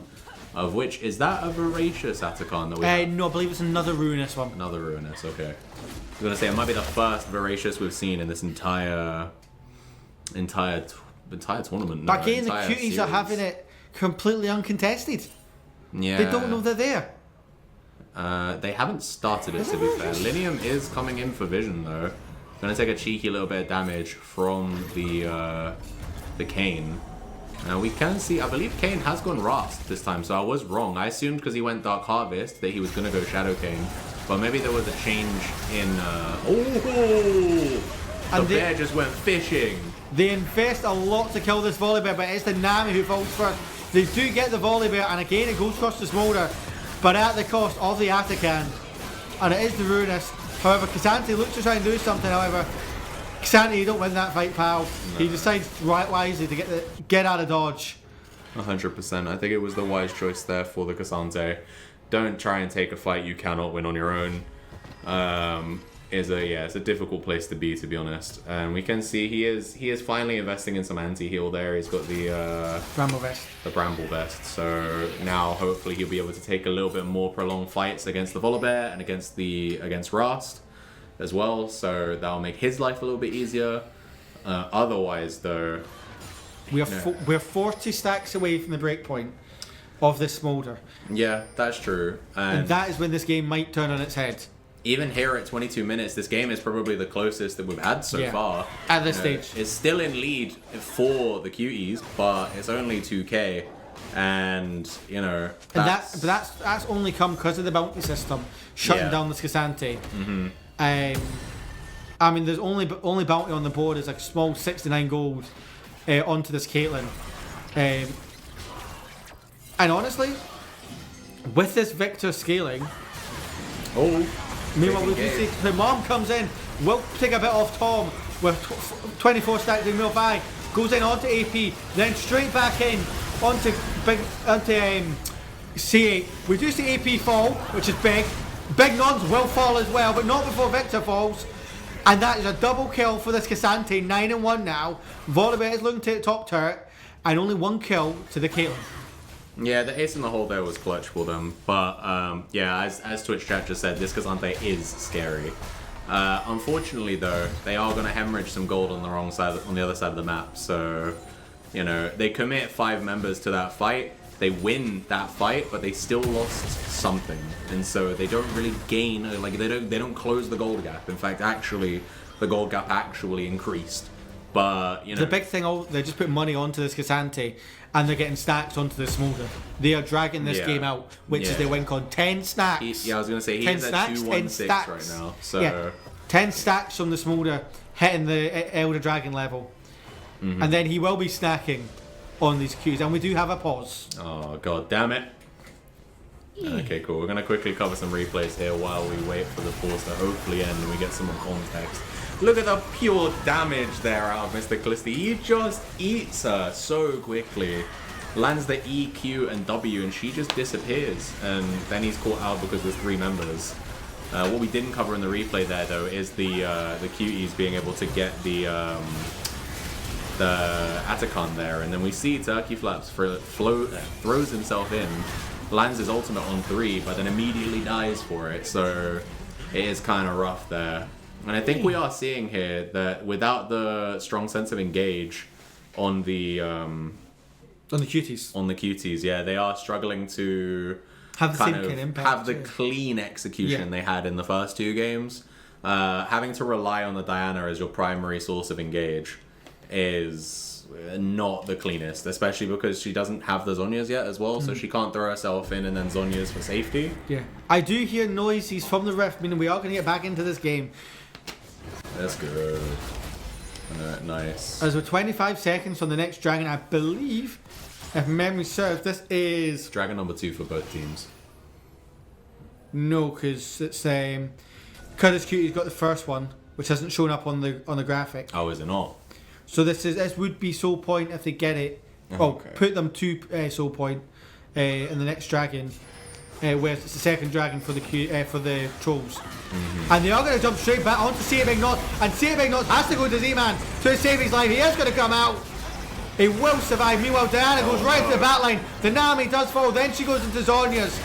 Bench press is jumped out, and that's Moda just resigned to his fate. Tom is on the killing spree again, and that will just be soul point. Meanwhile, up in the top lane, Linium trying to defend his tower from Shelly. And the thing, and unfortunately will take a lot of damage. And I believe that's another DC from Luca. As we see Luca walking away. What do these pauses do for your mental? It's a good question. And your focus, you were just starting to take control of this game. You get a long pause. The Cuties come out and they take advantage. and then you're back in another pause. It is a difficult one, but yeah, well, there we go. You got the chat saying that that's the pause strategy to distract the enemy. You know, yeah, for real. Let them sit there and wait in the pause for long enough that they forget what they were doing when they come back in. Hard times. But I agree. After that first pause, we are gonna have a replay quickly while we try and waste some time here. So this is that last fight where they try to catch the Kane. And it almost worked. It almost does work, yeah. He does get away here on like a slither of HP. Just such a sneaky champ. Meanwhile, Turkey Flutz flings himself in, gets onto 2 prime targets. And again, this is what we mentioned with the Nami. The Nami is just so squishy. So there's so many targets on CUDDERS Cuties that can just kill her so quickly. And she's not got the safety right now to be able to be basically anywhere. You know, if she's within any of their engage range, she's dead. Yeah. And that's just the reality. We've seen her die, I think, about 4 times now, primarily because she's so squishy and so easy to kill. And so it's rough. I think I would have much rather seen like a Nautilus. Yeah. Or like a Braum. I think Braum might have been banned. Yeah, Braum was banned. We are going to go straight back into the game. We do see also the Kane taking this dragon. 3rd dragon for the Cuties. And I mean, Smolder's online now. In that fight, he hit his 225 stacks. But you're hemorrhaging gold, as we said. You're going to be 4.5k gold down, 4.7k gold down at 25 minutes. Yes, Smolder's online. You'd imagine Victor, he doesn't have a lot of kills, so he won't be as probably scaled as he could be, but he will be getting towards that max scaling state. And this Cassante is still going to deal damage, but he needs to be in the fight. All that while, Volibear can be split pushing because you've got such a lead in this bot lane, in this mid lane, and in this jungle. Even in the support, you've got such a lead.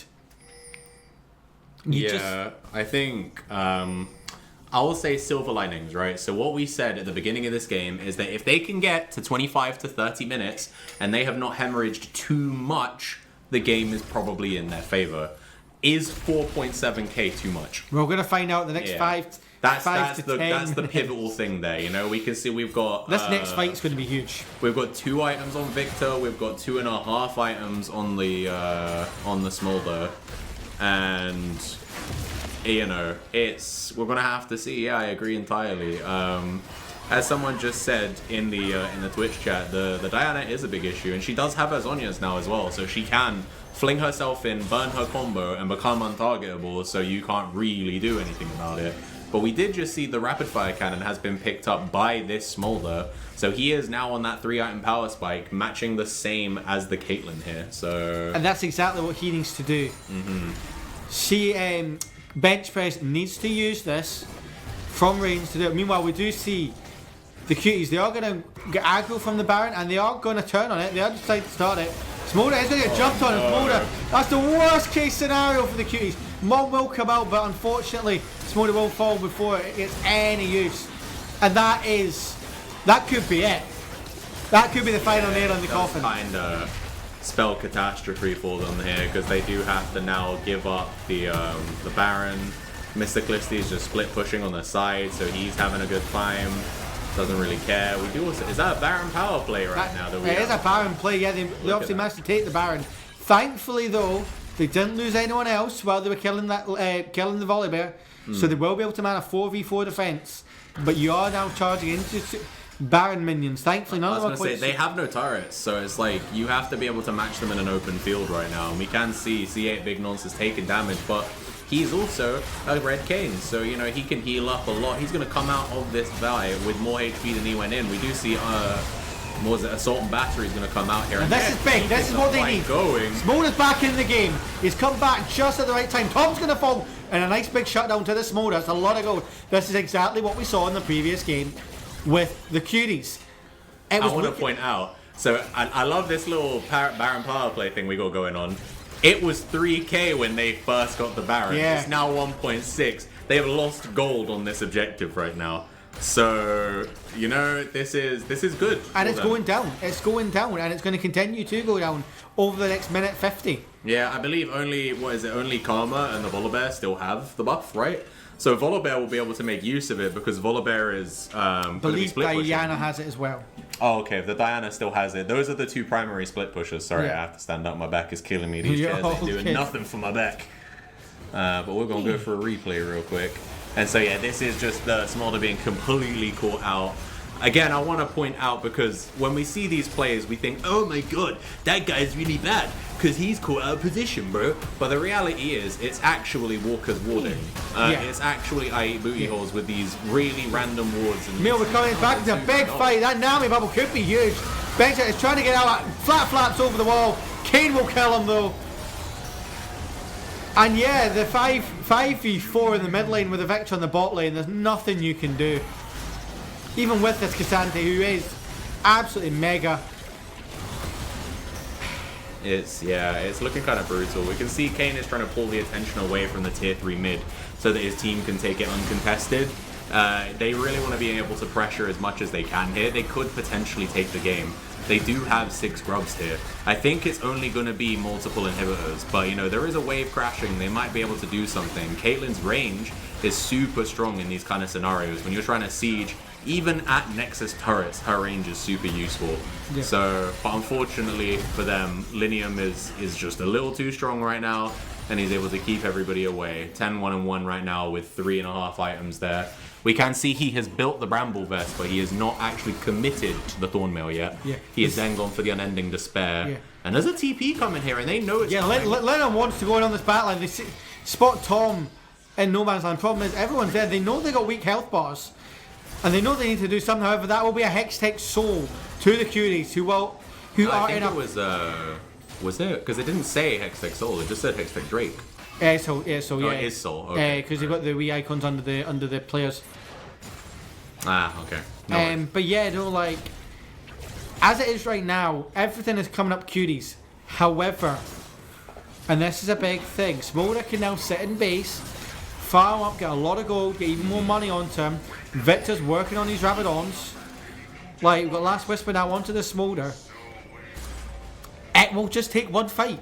Yeah. We are at the point where gold isn't negligible.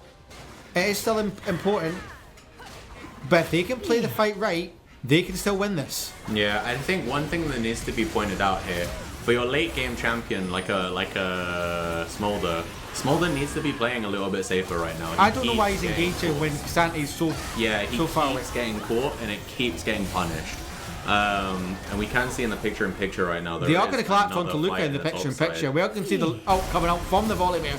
Volibear is stunned and Luca will just fall. Meanwhile, in the base, Smolder has to use Mob to try and hold off these minions as the remaining 4 Cuties will now retreat as the Trolls shore up the defences. Yeah, I think it was a smart ultimate there by the Smolder there. Any fight like that is a win for the Trolls. Yeah. I think right now the thing they're benefiting from right now the most is the fact that there is nowhere else on the map that the Cuties can fight them.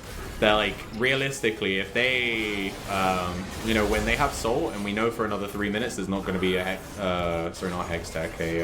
Elder Dragon, they have to fight them in the base if they're going to try and end the game. Yeah. Meanwhile, they do spot out AP and the Tsunami will hit. However, the CC chain onto Linium is huge. They are going to collapse onto Diana. Diana will get shut down. They now turn their attention to Walker on the Carver. They don't have the damage at the moment. Does the Volibear have TP? No, he doesn't. No, he doesn't. Okay, he doesn't. There are super minions about to crash into these towers, so they can't commit too hard. However, they do have the Vector to pick up the waves, trying to get his Rabadons. Meanwhile, we do see Pathos getting jumped on by Kane. Linium and Benchface and Vilbert are still there. The bubble does land onto the Nami. We see the Seraphim singing emote coming out. Love that wee emote. Meanwhile, Kane is going to get hit by the Smolder Q. You do see the execute bar, and they are looking to try and turn on him. They just can't overcommit, because as soon as they overcommit, it just takes one death and the game is gone with all these supers. Yeah, for sure. If they lose, they don't even need to lose a fight. They just need to lose one member. Like, if they're down one member and then it's an advantageous position for the Cuties, if Wilbert gets caught for, like a 6th time or something, it's over for them. Like, it's going to be really hard for them to fight from a deficit because they're already 3k gold down. this is going to be the second Baron that they have to just completely give away for free. And they just can't fight it. They just can't fight it. And now you're going to have Baron Supers raining in on the base. Yeah, exactly. For at least another minute or so before some of the inhibitors come back up. We can see the mid lane inhib looks like it's coming up fairly soon here, but... What leads the... Because Kazante had is now gone. This Volibear is now well in control. As we've seen, even in the lanes today that Luca has lost, he's always come back and won it by the end of the game.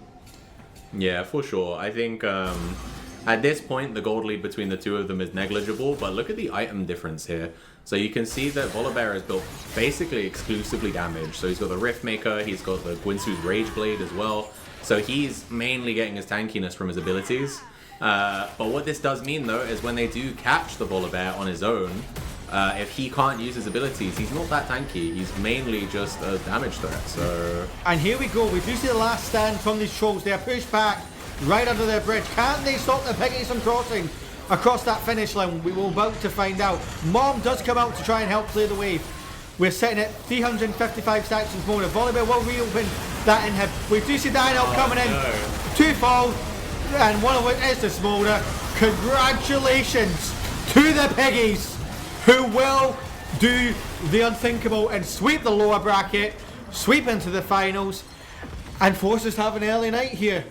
Yeah, early night for us, boys. It's a good thing I got 3-0 work in the morning. to the cuties. GG. I can get a late flight back to Edinburgh now. Whiffed 3-0. God damn. Whew. God damn. Congrats. Congrats, cuties. Well deserved. A 3-0 series where you had your moments and it pushed further than you've been pushed. Yeah, no. Any other time in this 3-0. tournament. Don't get me wrong, that second and third game, Troll Petrol put up a fucking sweet fight, right?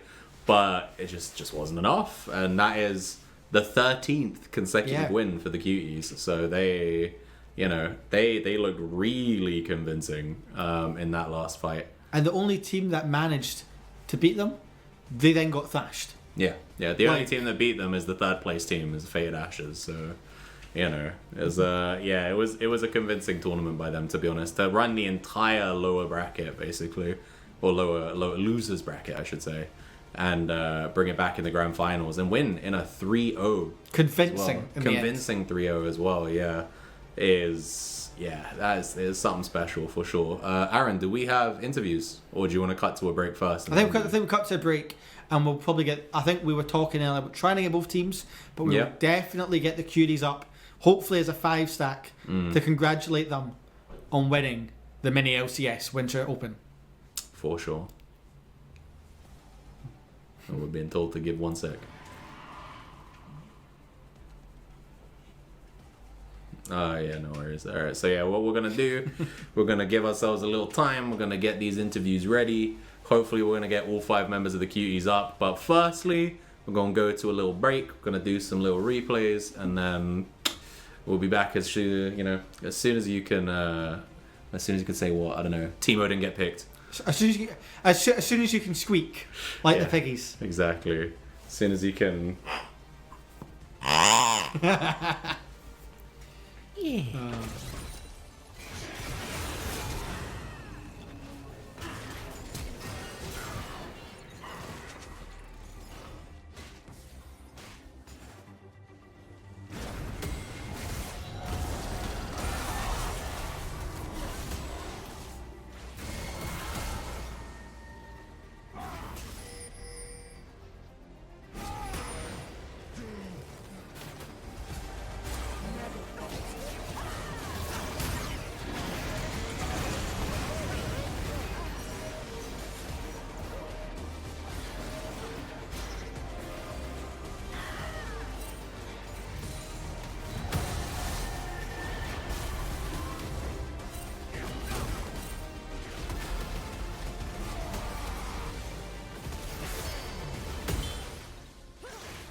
At the end of a fantastic mini LCS Winter Open, we finally have our winners.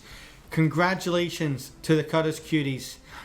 But before we start talking to them, I think we need to hear a bit from the losers, the unlucky losers at the end, who put up a massive and brave fight in that last series, who had gone undefeated in the regular season but just came up short in the final. We've got a member of the Troll Petrol team, 180 bench press, here joining us for a chat. Yo. Welcome. Welcome. Thank you for welcoming me. Hello, nice people in the chat. Hello. Yeah. Goddamn. How do you feel like your series went there? Obviously, it was a 3-0, but there were points in the series where you guys were looking like strong. I think especially game 2, you guys had a lot more proactivity in the draft, and I think you were looking fairly strong. It just kind of threw in team fights, and then in game 3, you guys picked that late game comp, and you kind of got there, but you were a little bit too far behind by the time you got online, and so it just couldn't quite finish it up. So, yeah, I mean, in retrospect, how are you guys feeling about it? Yeah, I'm feeling sad, unlucky. I'm gonna hang myself. No, just kidding. So I think the first game, the first game was a thump unlucky because my Jana have stage 4 cancer unlucky. She trolled my lane and I got solo killed by Mel, but I don't care, that doesn't count, you know. What? Okay. I mean, and the Kindred didn't have a fun game either. No. Oh bro, Yeah. Kindred needs setup, you know, you need a lot. We are picking Kindred with Jana, imagine. Wow, boom. Play it. Hard times. How can you play it? I know, you know. Unlucky. For game 2, I don't remember exactly, bro. Game 2 we capped them in draft, but I don't remember how we lose. To be honest, I don't remember. Smolder. Yeah, you guys. Oh yeah, the Smolder was killing for free. Yeah. Yeah, true. you took a couple bad fights after Smolder had 225 stacks, and so That was he the was game. able to just clean up. Now, and what I then- think the problem was we didn't punish Smolder for playing Smolder. That's how I can Yeah. say it. That's No, was the you're problem. And For the game, third game, it turned out yeah. you played Smolder, and you guys ended up getting punished early on. yeah, like exactly. I played Smolder, I got punished, but kind of I was slightly behind, to be honest. I would not say I got stomped in lane, even though I am supposed to get stomped. But I don't You put know. up a hell of a fight. Yeah. We took some bad fights and we got shit on unlucky. Yeah, I think in that last game there, you guys were so close to being online, right? I think like you had the amount of stacks, you had the same amount of items as the Caitlyn, but there was a Five couple more key, minutes. yeah, there was a couple 5 key more points minutes. where I think people kept getting caught, and then you'd have to fight at a man disadvantage, and then that was where you was losing. But you know, I'm sure it's all something you guys are going to be looking to fix up in preparation for the Summer Invitational 2025 in a few months, I'm sure. Wait, If there is we, a tournament? Yeah, in August this year, Oh. we're going to do a summer one. So we're trying to do 2 a year. We do the Winter Open, Summer Invitational. I'm gonna so, cancel my trip. I'm gonna cancel my trip to Spain just for you guys. hell yeah. Good times. Yeah, It's got to be done. People are asking for Fearless. We never know. You never know. But we I'm do- not a big fan of Fearless. If you but do want Fearless, there is a tournament coming up in the League of Friends, which we'll talk about a bit later on. Yeah, I mean, actually, do you want to just plug it now? 'Cause Yeah, so probably obviously- we do need to plug it. I did agree to plug it. I'm gonna. Yeah, so obviously You do the plug. I'll do the code. Yeah, for those of which who are interested in Fearless, we obviously in what is basically our affiliated channel now, our sister channel, League of Friends, they do run, I believe so. It's the channel. I'll take it. Might as well. At this I point- see our relationship much more as they are a fully functioning, self-sustaining Yeah, community, person, yeah. and And we this are is a a- little parasitic being that attaches to them and poaches their people. Yeah, well- but you know, it's all going well so far. So I mean, you you want to actually call be it over- sister channel? I'm not gonna say no. But obviously we run a Fearless Championship and tournament. Now, slightly less toxic is an understatement Much than stricter here. rules. So please bear that in mind. However, Yeah, do- guys, if you do enjoy I got the- banned because of that. Anyway, sorry, bro, sorry. However, if you do enjoy the Fearless mindset, We will be starting up sign-ups very shortly. And if we get enough people, we have talked about this, if we get enough people, we will run 3 divisions, which would be mega. But to do that, we need you guys to sign up. Twitch chat is asking if you can sign up as a 5-stack. You unfortunately can't. So the way it works is it will be a draft. So unlike this, where you enter as a 5-stack, you will sign up, and then obviously, you know, your captain will have to draft your team, and we tend to do it like a snake. So if you pick first in one round, you pick last in the next. So that'll be interesting to see how many of the Cudders Cuties who have won will manage to make it onto that team. Because I wouldn't be surprised if people try and poach people, because that has happened before. Eunice, I didn't get paid a packet of chocolate stars or a Ribena for that advertisement. What do you mean? Come on now. I wish. I'd have them on the side right now, like the Iron Brew is right there. But no payment for me. The payment was getting like 80% of our players coming from League of Friends. Yeah. That was the And a payment. caster.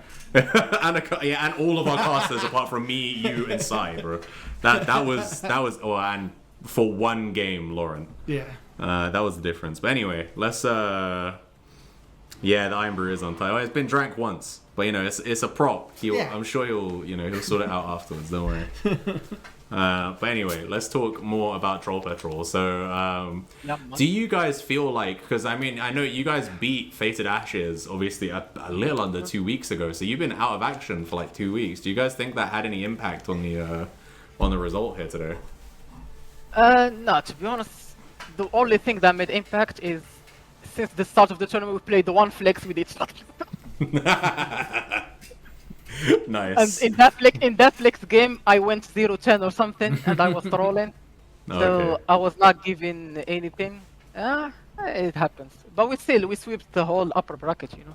Yeah, Yeah. 100%. You guys did convincingly sweep the entire upper bracket. So, yeah, fair. You got any other questions? No. I mean, Is there anything you want to shout out? You know, this is the first time your team have actually let you talk. Yeah. You know, I'm sure Don't you worry, have don't something worry. you want to say. If you want any last minute shout outs before the end of the tournament, go for it. So one thing, shout out to my team, Danny, Felipe, I don't know the rest, Michael, and Sil and Zach. Shout out to you all. I love you all. I hope you get the best out of your life, trust me. And second thing, I promised AP that I'm gonna oil up if I lose. So stay tuned, guys. I'm gonna do it in this server. I'm gonna get baby oil and oil up. Okay, all right. That's something. I'm ready for that, bro. I'm ready for that. I'm gonna have to make like a separate text channel for like. that has to be like 18 plus on that channel. Yeah, exactly. Yeah. We do have some under 18s. I have muscles, don't worry. Oh, okay. Oh, wow. Of course, if you could bench 180 kg, you must have muscles, right? Yeah. 100%. All right, but yeah. Anyway, we appreciate you guys taking part. We appreciate you showing up for the interview, showing up for the finals. You know, putting in the shift that you guys did over the last 4 weeks. But I do think we might have to move on now to talk with the entirety of the Cuties. Is that right, Aaron? Yep. Yeah. Okay. By the way, GG to the enemy team. GG to the enemy team. I forgot. Of course. No guys. worries. Yeah. No worries, man. Thank you GG's for to coming everyone down, involved today. That was a hell of a series. For sure. Yeah. Yeah, no worries, man. Thank you, guys. Me. All See good. you August, I guess. Yeah, we'll see. Well, I mean, if you cancel that Skep of the Spain trip, right? Ibiza's calling, but anyway. No worries. All right, sweet. Thank you for showing up, dude. Cool, Aaron. When you're ready, we get the winners in. The winners in, yeah. Fun times. The little piggies Yeah. who went to the bank and got that gold.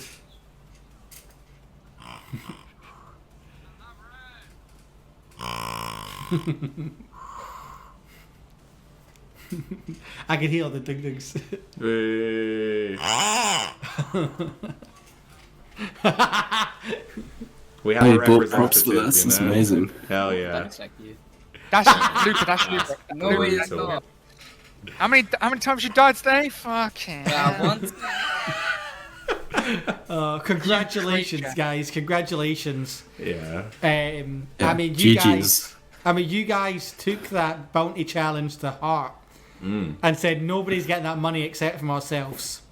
And I mean, you guys just dominated the lower bracket, and you came up to the winners final and absolutely blew the doors off.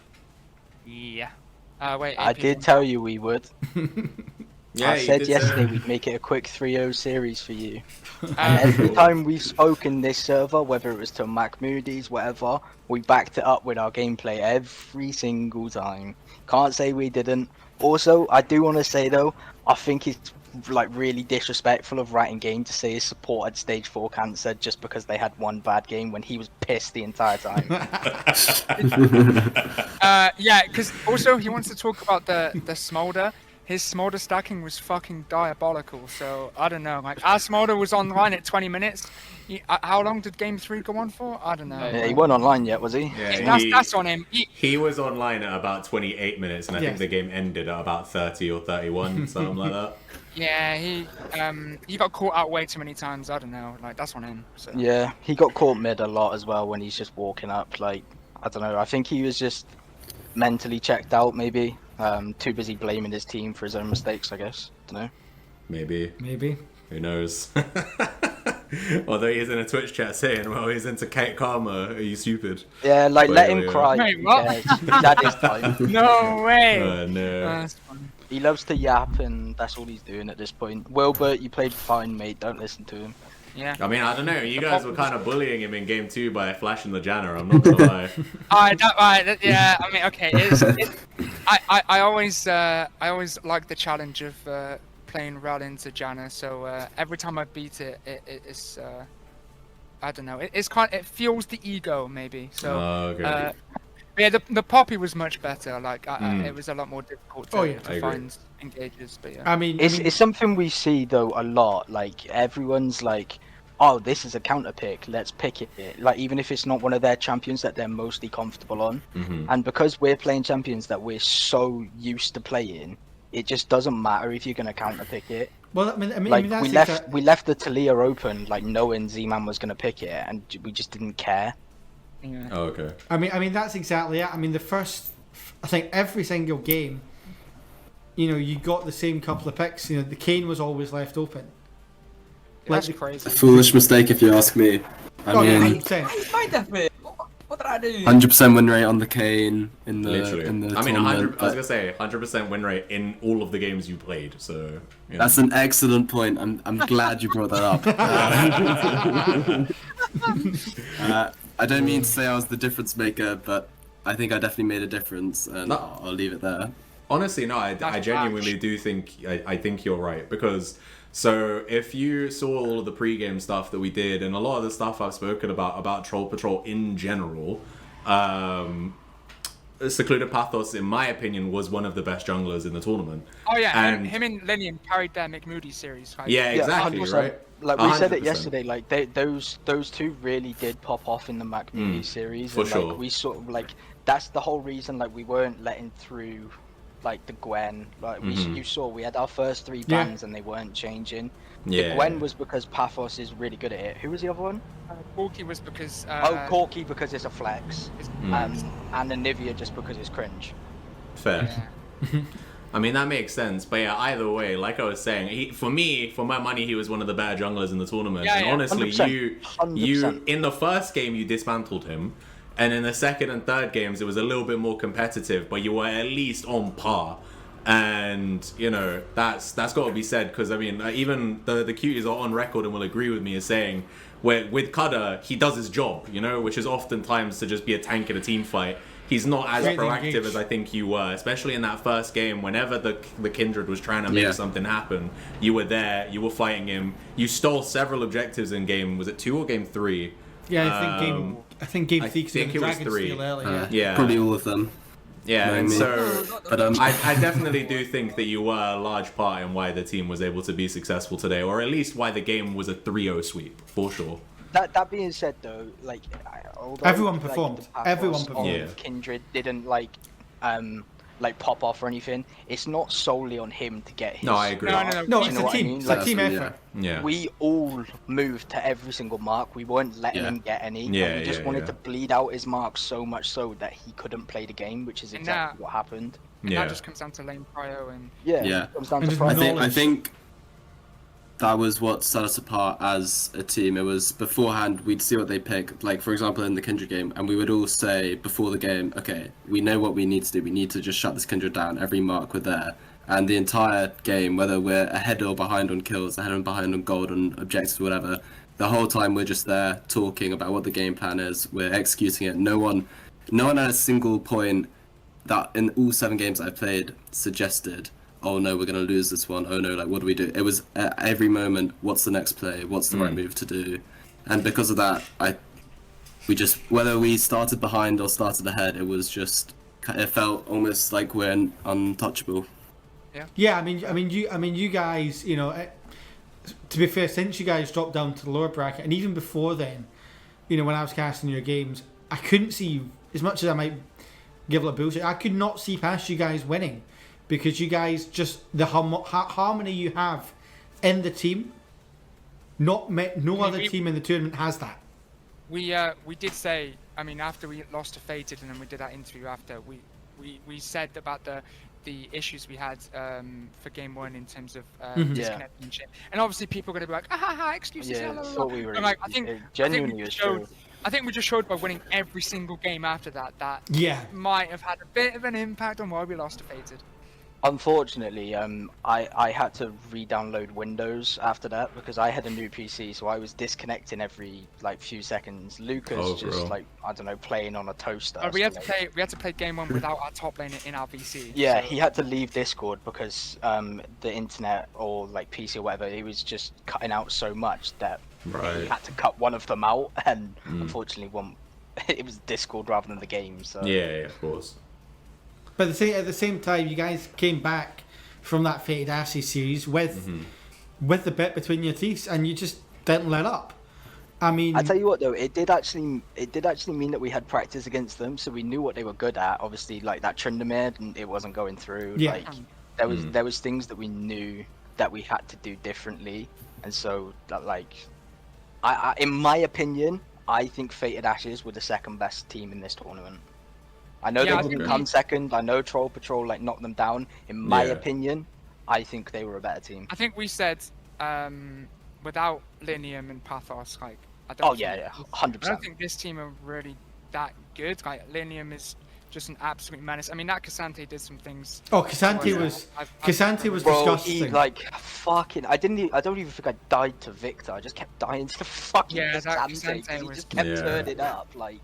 Yeah, it was unreal. It That was TP bot good, lane. very good. Because we were saying, like, in our comms, it was very much oh no, like, Vi's there, the ganking us. But then both me and AP were coming in and we're like, okay, no, like, we're turning this, we're winning this. And then Cassante TP's in, wipes us all, and it just, It's got to be said though, although like he is 600 LP or whatever, and Luca's diamond.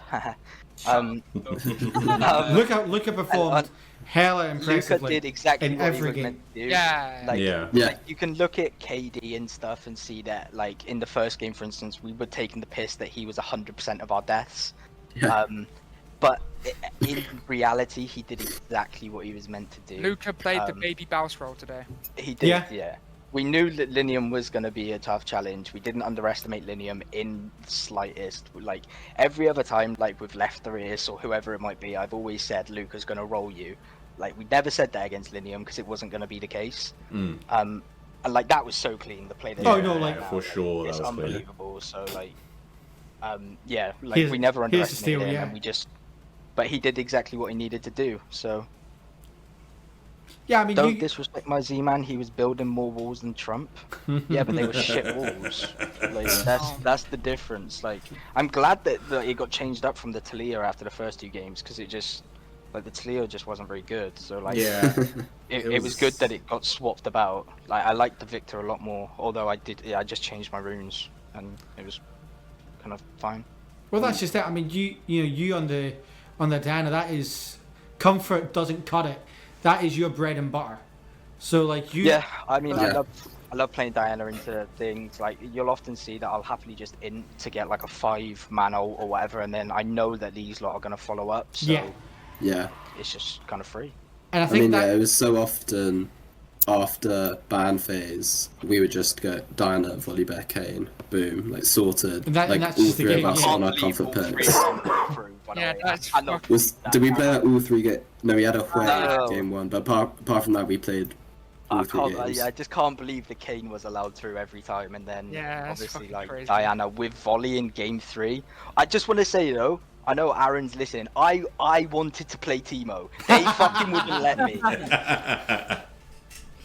Not a fucking chance. The 3-0 was on the cards. They wanted to 3-0-2 badly. I wanted to play Listen, Teemo. I asked you- bought him I asked- the blue no, weapons just I- before that game. I fucking asked you how confident. You said 51 to 49, and I thought, nah, that's not. That game in our favour. Nah, that was not high enough for me. No, I was looking for 70. I was looking for 70. My bad. I should have said 99. Yeah. I would, I think That he being would have said, still we might won. have lost. Yeah. I think I you would have don't still know. won that, I and you would have got 25 quid Potentially. in the bank just for We get yourself. 25 quid anyway because of your You bounty do. that you put on us. Yeah.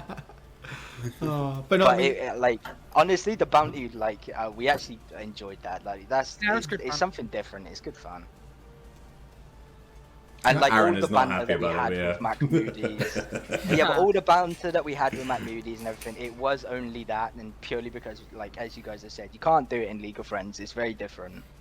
So like Yeah. a completely different server. We thought let's have a laugh, and that's what we did. And Mac Moody's were good sport. yeah, they were, maybe. I don't know, man. That's Question scheduling mark. chat, bro. Oh yeah. Okay, well yeah, that I think yeah. That Let's, popped- let's, Here not, goes let's the not go game. into that. Yeah. Valid. But no, I mean, you guys, as you alluded to there, AP, you know, whenever something happened, you're all moving as one, and that was in this tournament. That's what made the difference at the end of the day. And I mean, the question is, where did it go for here? Obviously, we'd expect to see you back here to defend your title in summer. Good question. Question So, mark. it depends, like what's going on at the time, doesn't it? Like we can't answer that we're going to join the tournament in a few months' time. Like it's Damn. just That that's a busy, little eh? bit too. I'm busy, man. Like LCS are coming calling after. We're waiting for LR to call us up. Yeah, we're off to Worlds, man. I don't know. All right, sweet. You got anything else? Or? No, nothing else to me. Just a big congratulations, Ross. Have you got any final words for your adoring fans of the cuties out there? Luca is washed as fuck. No. Oh, GG's to everyone else in the tournament. Yeah. Shout yeah. out. Good. Shout out good fun Cudder as games. well, obviously. Yeah, shout out Cudder, shout out Tom, who's not here. And He went- Nessie, Oh, yeah. obviously. Nessie. Nessie series for us. shout out Snow, was a being a glorified bench warmer, warmer. and North Stream as well for sitting on the bench for a couple of. Yeah, you know, like, shout out the boys. We had to swap stuff around for different reasons, like in personal lives and stuff like that. You know, it's one of those things. It happens, but everyone had a part to play, whether it was Snow getting us water or what. Yeah, but, yeah. You know, Snow was there. He was he was a great water boy for us. he was a can't- good Yeah. water boy. I can't fault him enough. Nice. Wait, that doesn't make sense. I can fault him more, to be honest. Like, I'll keep faulting Snow if you want. He is Oh, yeah, rotten as yeah, fuck. keep going. Like, he just doesn't play anymore, so like it made sense that he was a bench warmer. TFT soldier from World. Actually fell off. He is a bit of a TFT trooper, yeah. can't lie. Yeah. If it was a TFT tournament, I'm sure Snow would be playing. I mean, we might do one in the space between the Snow will from be now there. and now. and August. Snow will be there. Yeah. All right. Good to mean- know. Oh, Max, Max, you're a bit of a sweat as well. I don't really play League. I've actually decayed to Diamond 4 because I haven't played League in over a month, like apart from these 7 tournament games. But TFT I I've don't know been if, grinding. Max, I don't know if you heard our interview yesterday, but we literally. Oh, said yeah, about we the mentioned the YouTube knock video there. with Nocturne. Yeah. Yeah, I sent a screenshot to Tom. I didn't want to send it to you guys because I thought you might get a little scared. But I went to check my Nocturne stats on UGG and there was no data. So turns out I haven't actually played him in the last 2 seasons. But Press I, easy How game. about that saying? yeah, Nah, we trusted Max with whatever we said, like we said in the interview yesterday. So. We just trusted everyone with like whatever they wanted. Like obviously you'll see us. A lot of people go R5 because they want to like counter pick or whatever. We just pick what we're comfortable with, Everyone knows we want to do the double AP lanes. Like, you can know that we're going to do it, but stopping it is very different. Yeah. Yeah, for Especially sure. with the comfort you guys have on those style of champs and the synergy Exactly. you have in your team to play around that. You've got a clear style, and it works with great success. Yeah. Great success. Exactly. But yeah, I think unless that's everything, Aaron, is there any other I last think bits we need Luke to has cover? got to talk. I think Oh, Luke yeah. has Go got on, to talk. okay. He's a bit of a shy one. I don't have Go anything on. to say. Come on, Luca. Oh, I got dick game 3. I mean, I You guess can't say his, that you're his 16. name, though, He didn't that get kind of makes dicked. sense. He didn't get dicked. He's 16. Metaphorical. He did not get Oh, dicked. He's shit. 16. That's valid, that's valid. Oh no, I have a question. Go I for have it. a question for your top laner. How old's his head teacher? Oh my fucking god. Ah, let's go! Let's go! And on that note, You're not getting and on that on- bombshell, we're going to end it there, guys. Thank you for Oh no. Bruh. Yeah, send me your number. Yeah. Oh my god. Oh. 500 quid under my. Damn. 500 quid. You are daft. That's a steep price. But no, thank you, CUDDERS Cuties, the winners of the winter mini LCS Winter Open 2025. It was a brilliant run. You came from villains to victors, and hopefully, we'll see. Depending on if you've got time for us, we'll see you in the summer. Cheers, guys. Thank you for having us. I mean, I think we will Thank you. plan to if we can, but obviously Luke has got his GCSEs coming up, so like that like without joking, that actually does have a factor to play. Oh, no, Yeah, of 100%. course. 100%. Definitely. Of course. shout out to production as well. You guys put on a great tournament. And Yeah, Yeah. this production value was Thanks so for this. good. Yeah, we appreciate it. You guys were like Thank you. always so helpful. So like Yeah, you guys did no, great. thank you guys. Shout out to you guys. Wholesome way to Fabulous. end it. I like that, you know? Love it. Yeah. Yeah, Aaron. Oh, yeah, that's valid. They didn't hear that. Yeah, you guys, I was gonna say, you guys, You missed that.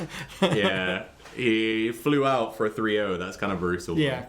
That's punishment in itself. But yeah, no, Listen, guys. we what said a- we were gonna make it quick for you guys. Like, we don't want you hanging about. It's everyone's got work tomorrow and stuff. Like, we got True. you, you know. Monday morning, you know what I mean? Exactly.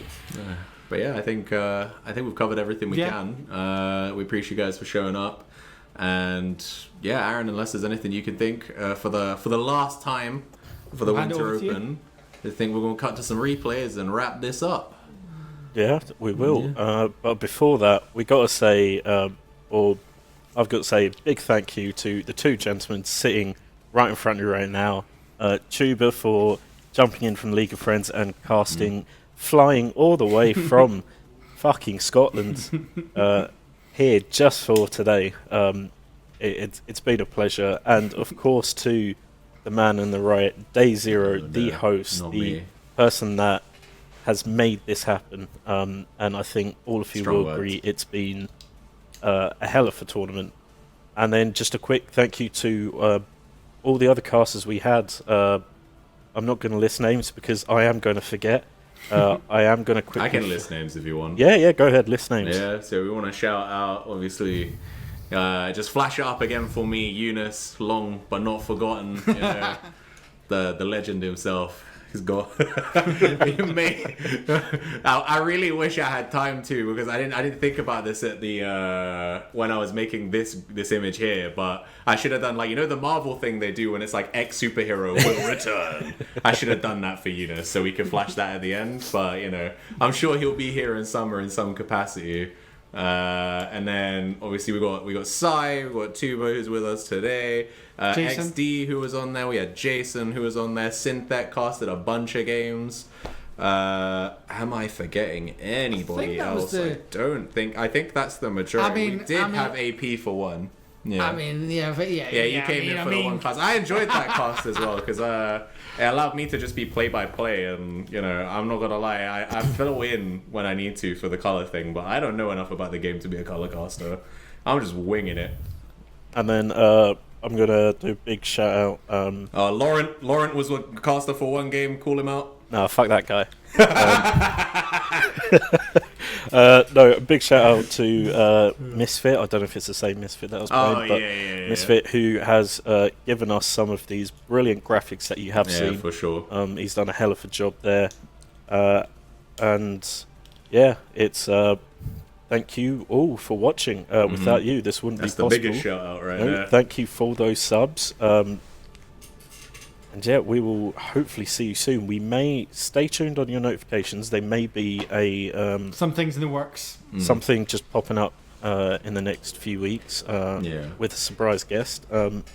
Otherwise, we will see you for the next tournament, which will be whenever. August. We will have the summer then, but there might be some other tournaments in between. So stay posted. We are looking to expand. I mean, we have done 1v1 tournaments in the past, so I don't know how League of Friends people feel about 1v1 tournaments, but you know, if you guys want to join that, there's always that option. Hell yeah, that sounds great. And then we've done TFT before, so that's probably going to be another one just to fill some time before August, you know. But Yeah. and we don't want to get too much in the way of the Fearless tournament. I know a lot of people do participate in that, so but yeah, hopefully by the time that finishes up, round about August time from what I've been told, we should be Straight back into the mini LCS, this. So, you know, we'll see how that goes. But yeah, Aaron, unless there's anything else we need to cover, I think we're good to sign off for the last time. Last time for the first ever Winter Open 2025. Or just Winter Open in general, actually. But I'm sure it will be here for 2026. We'll see how it goes. 100%. I'm down to run these for as long as Aaron wants to do the production for it. So just keep bugging him and glazing him, and this will keep happening. Don't do a wave.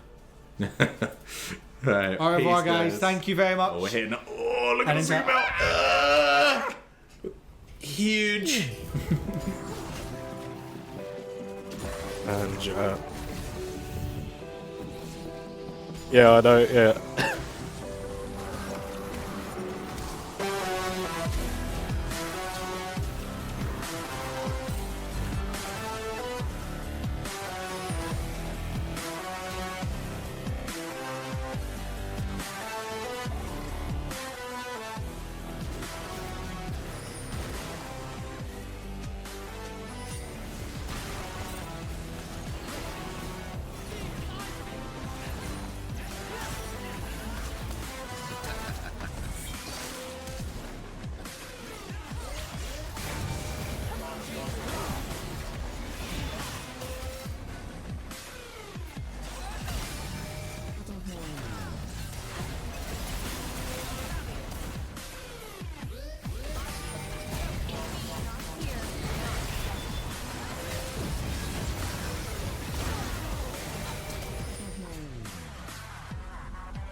me.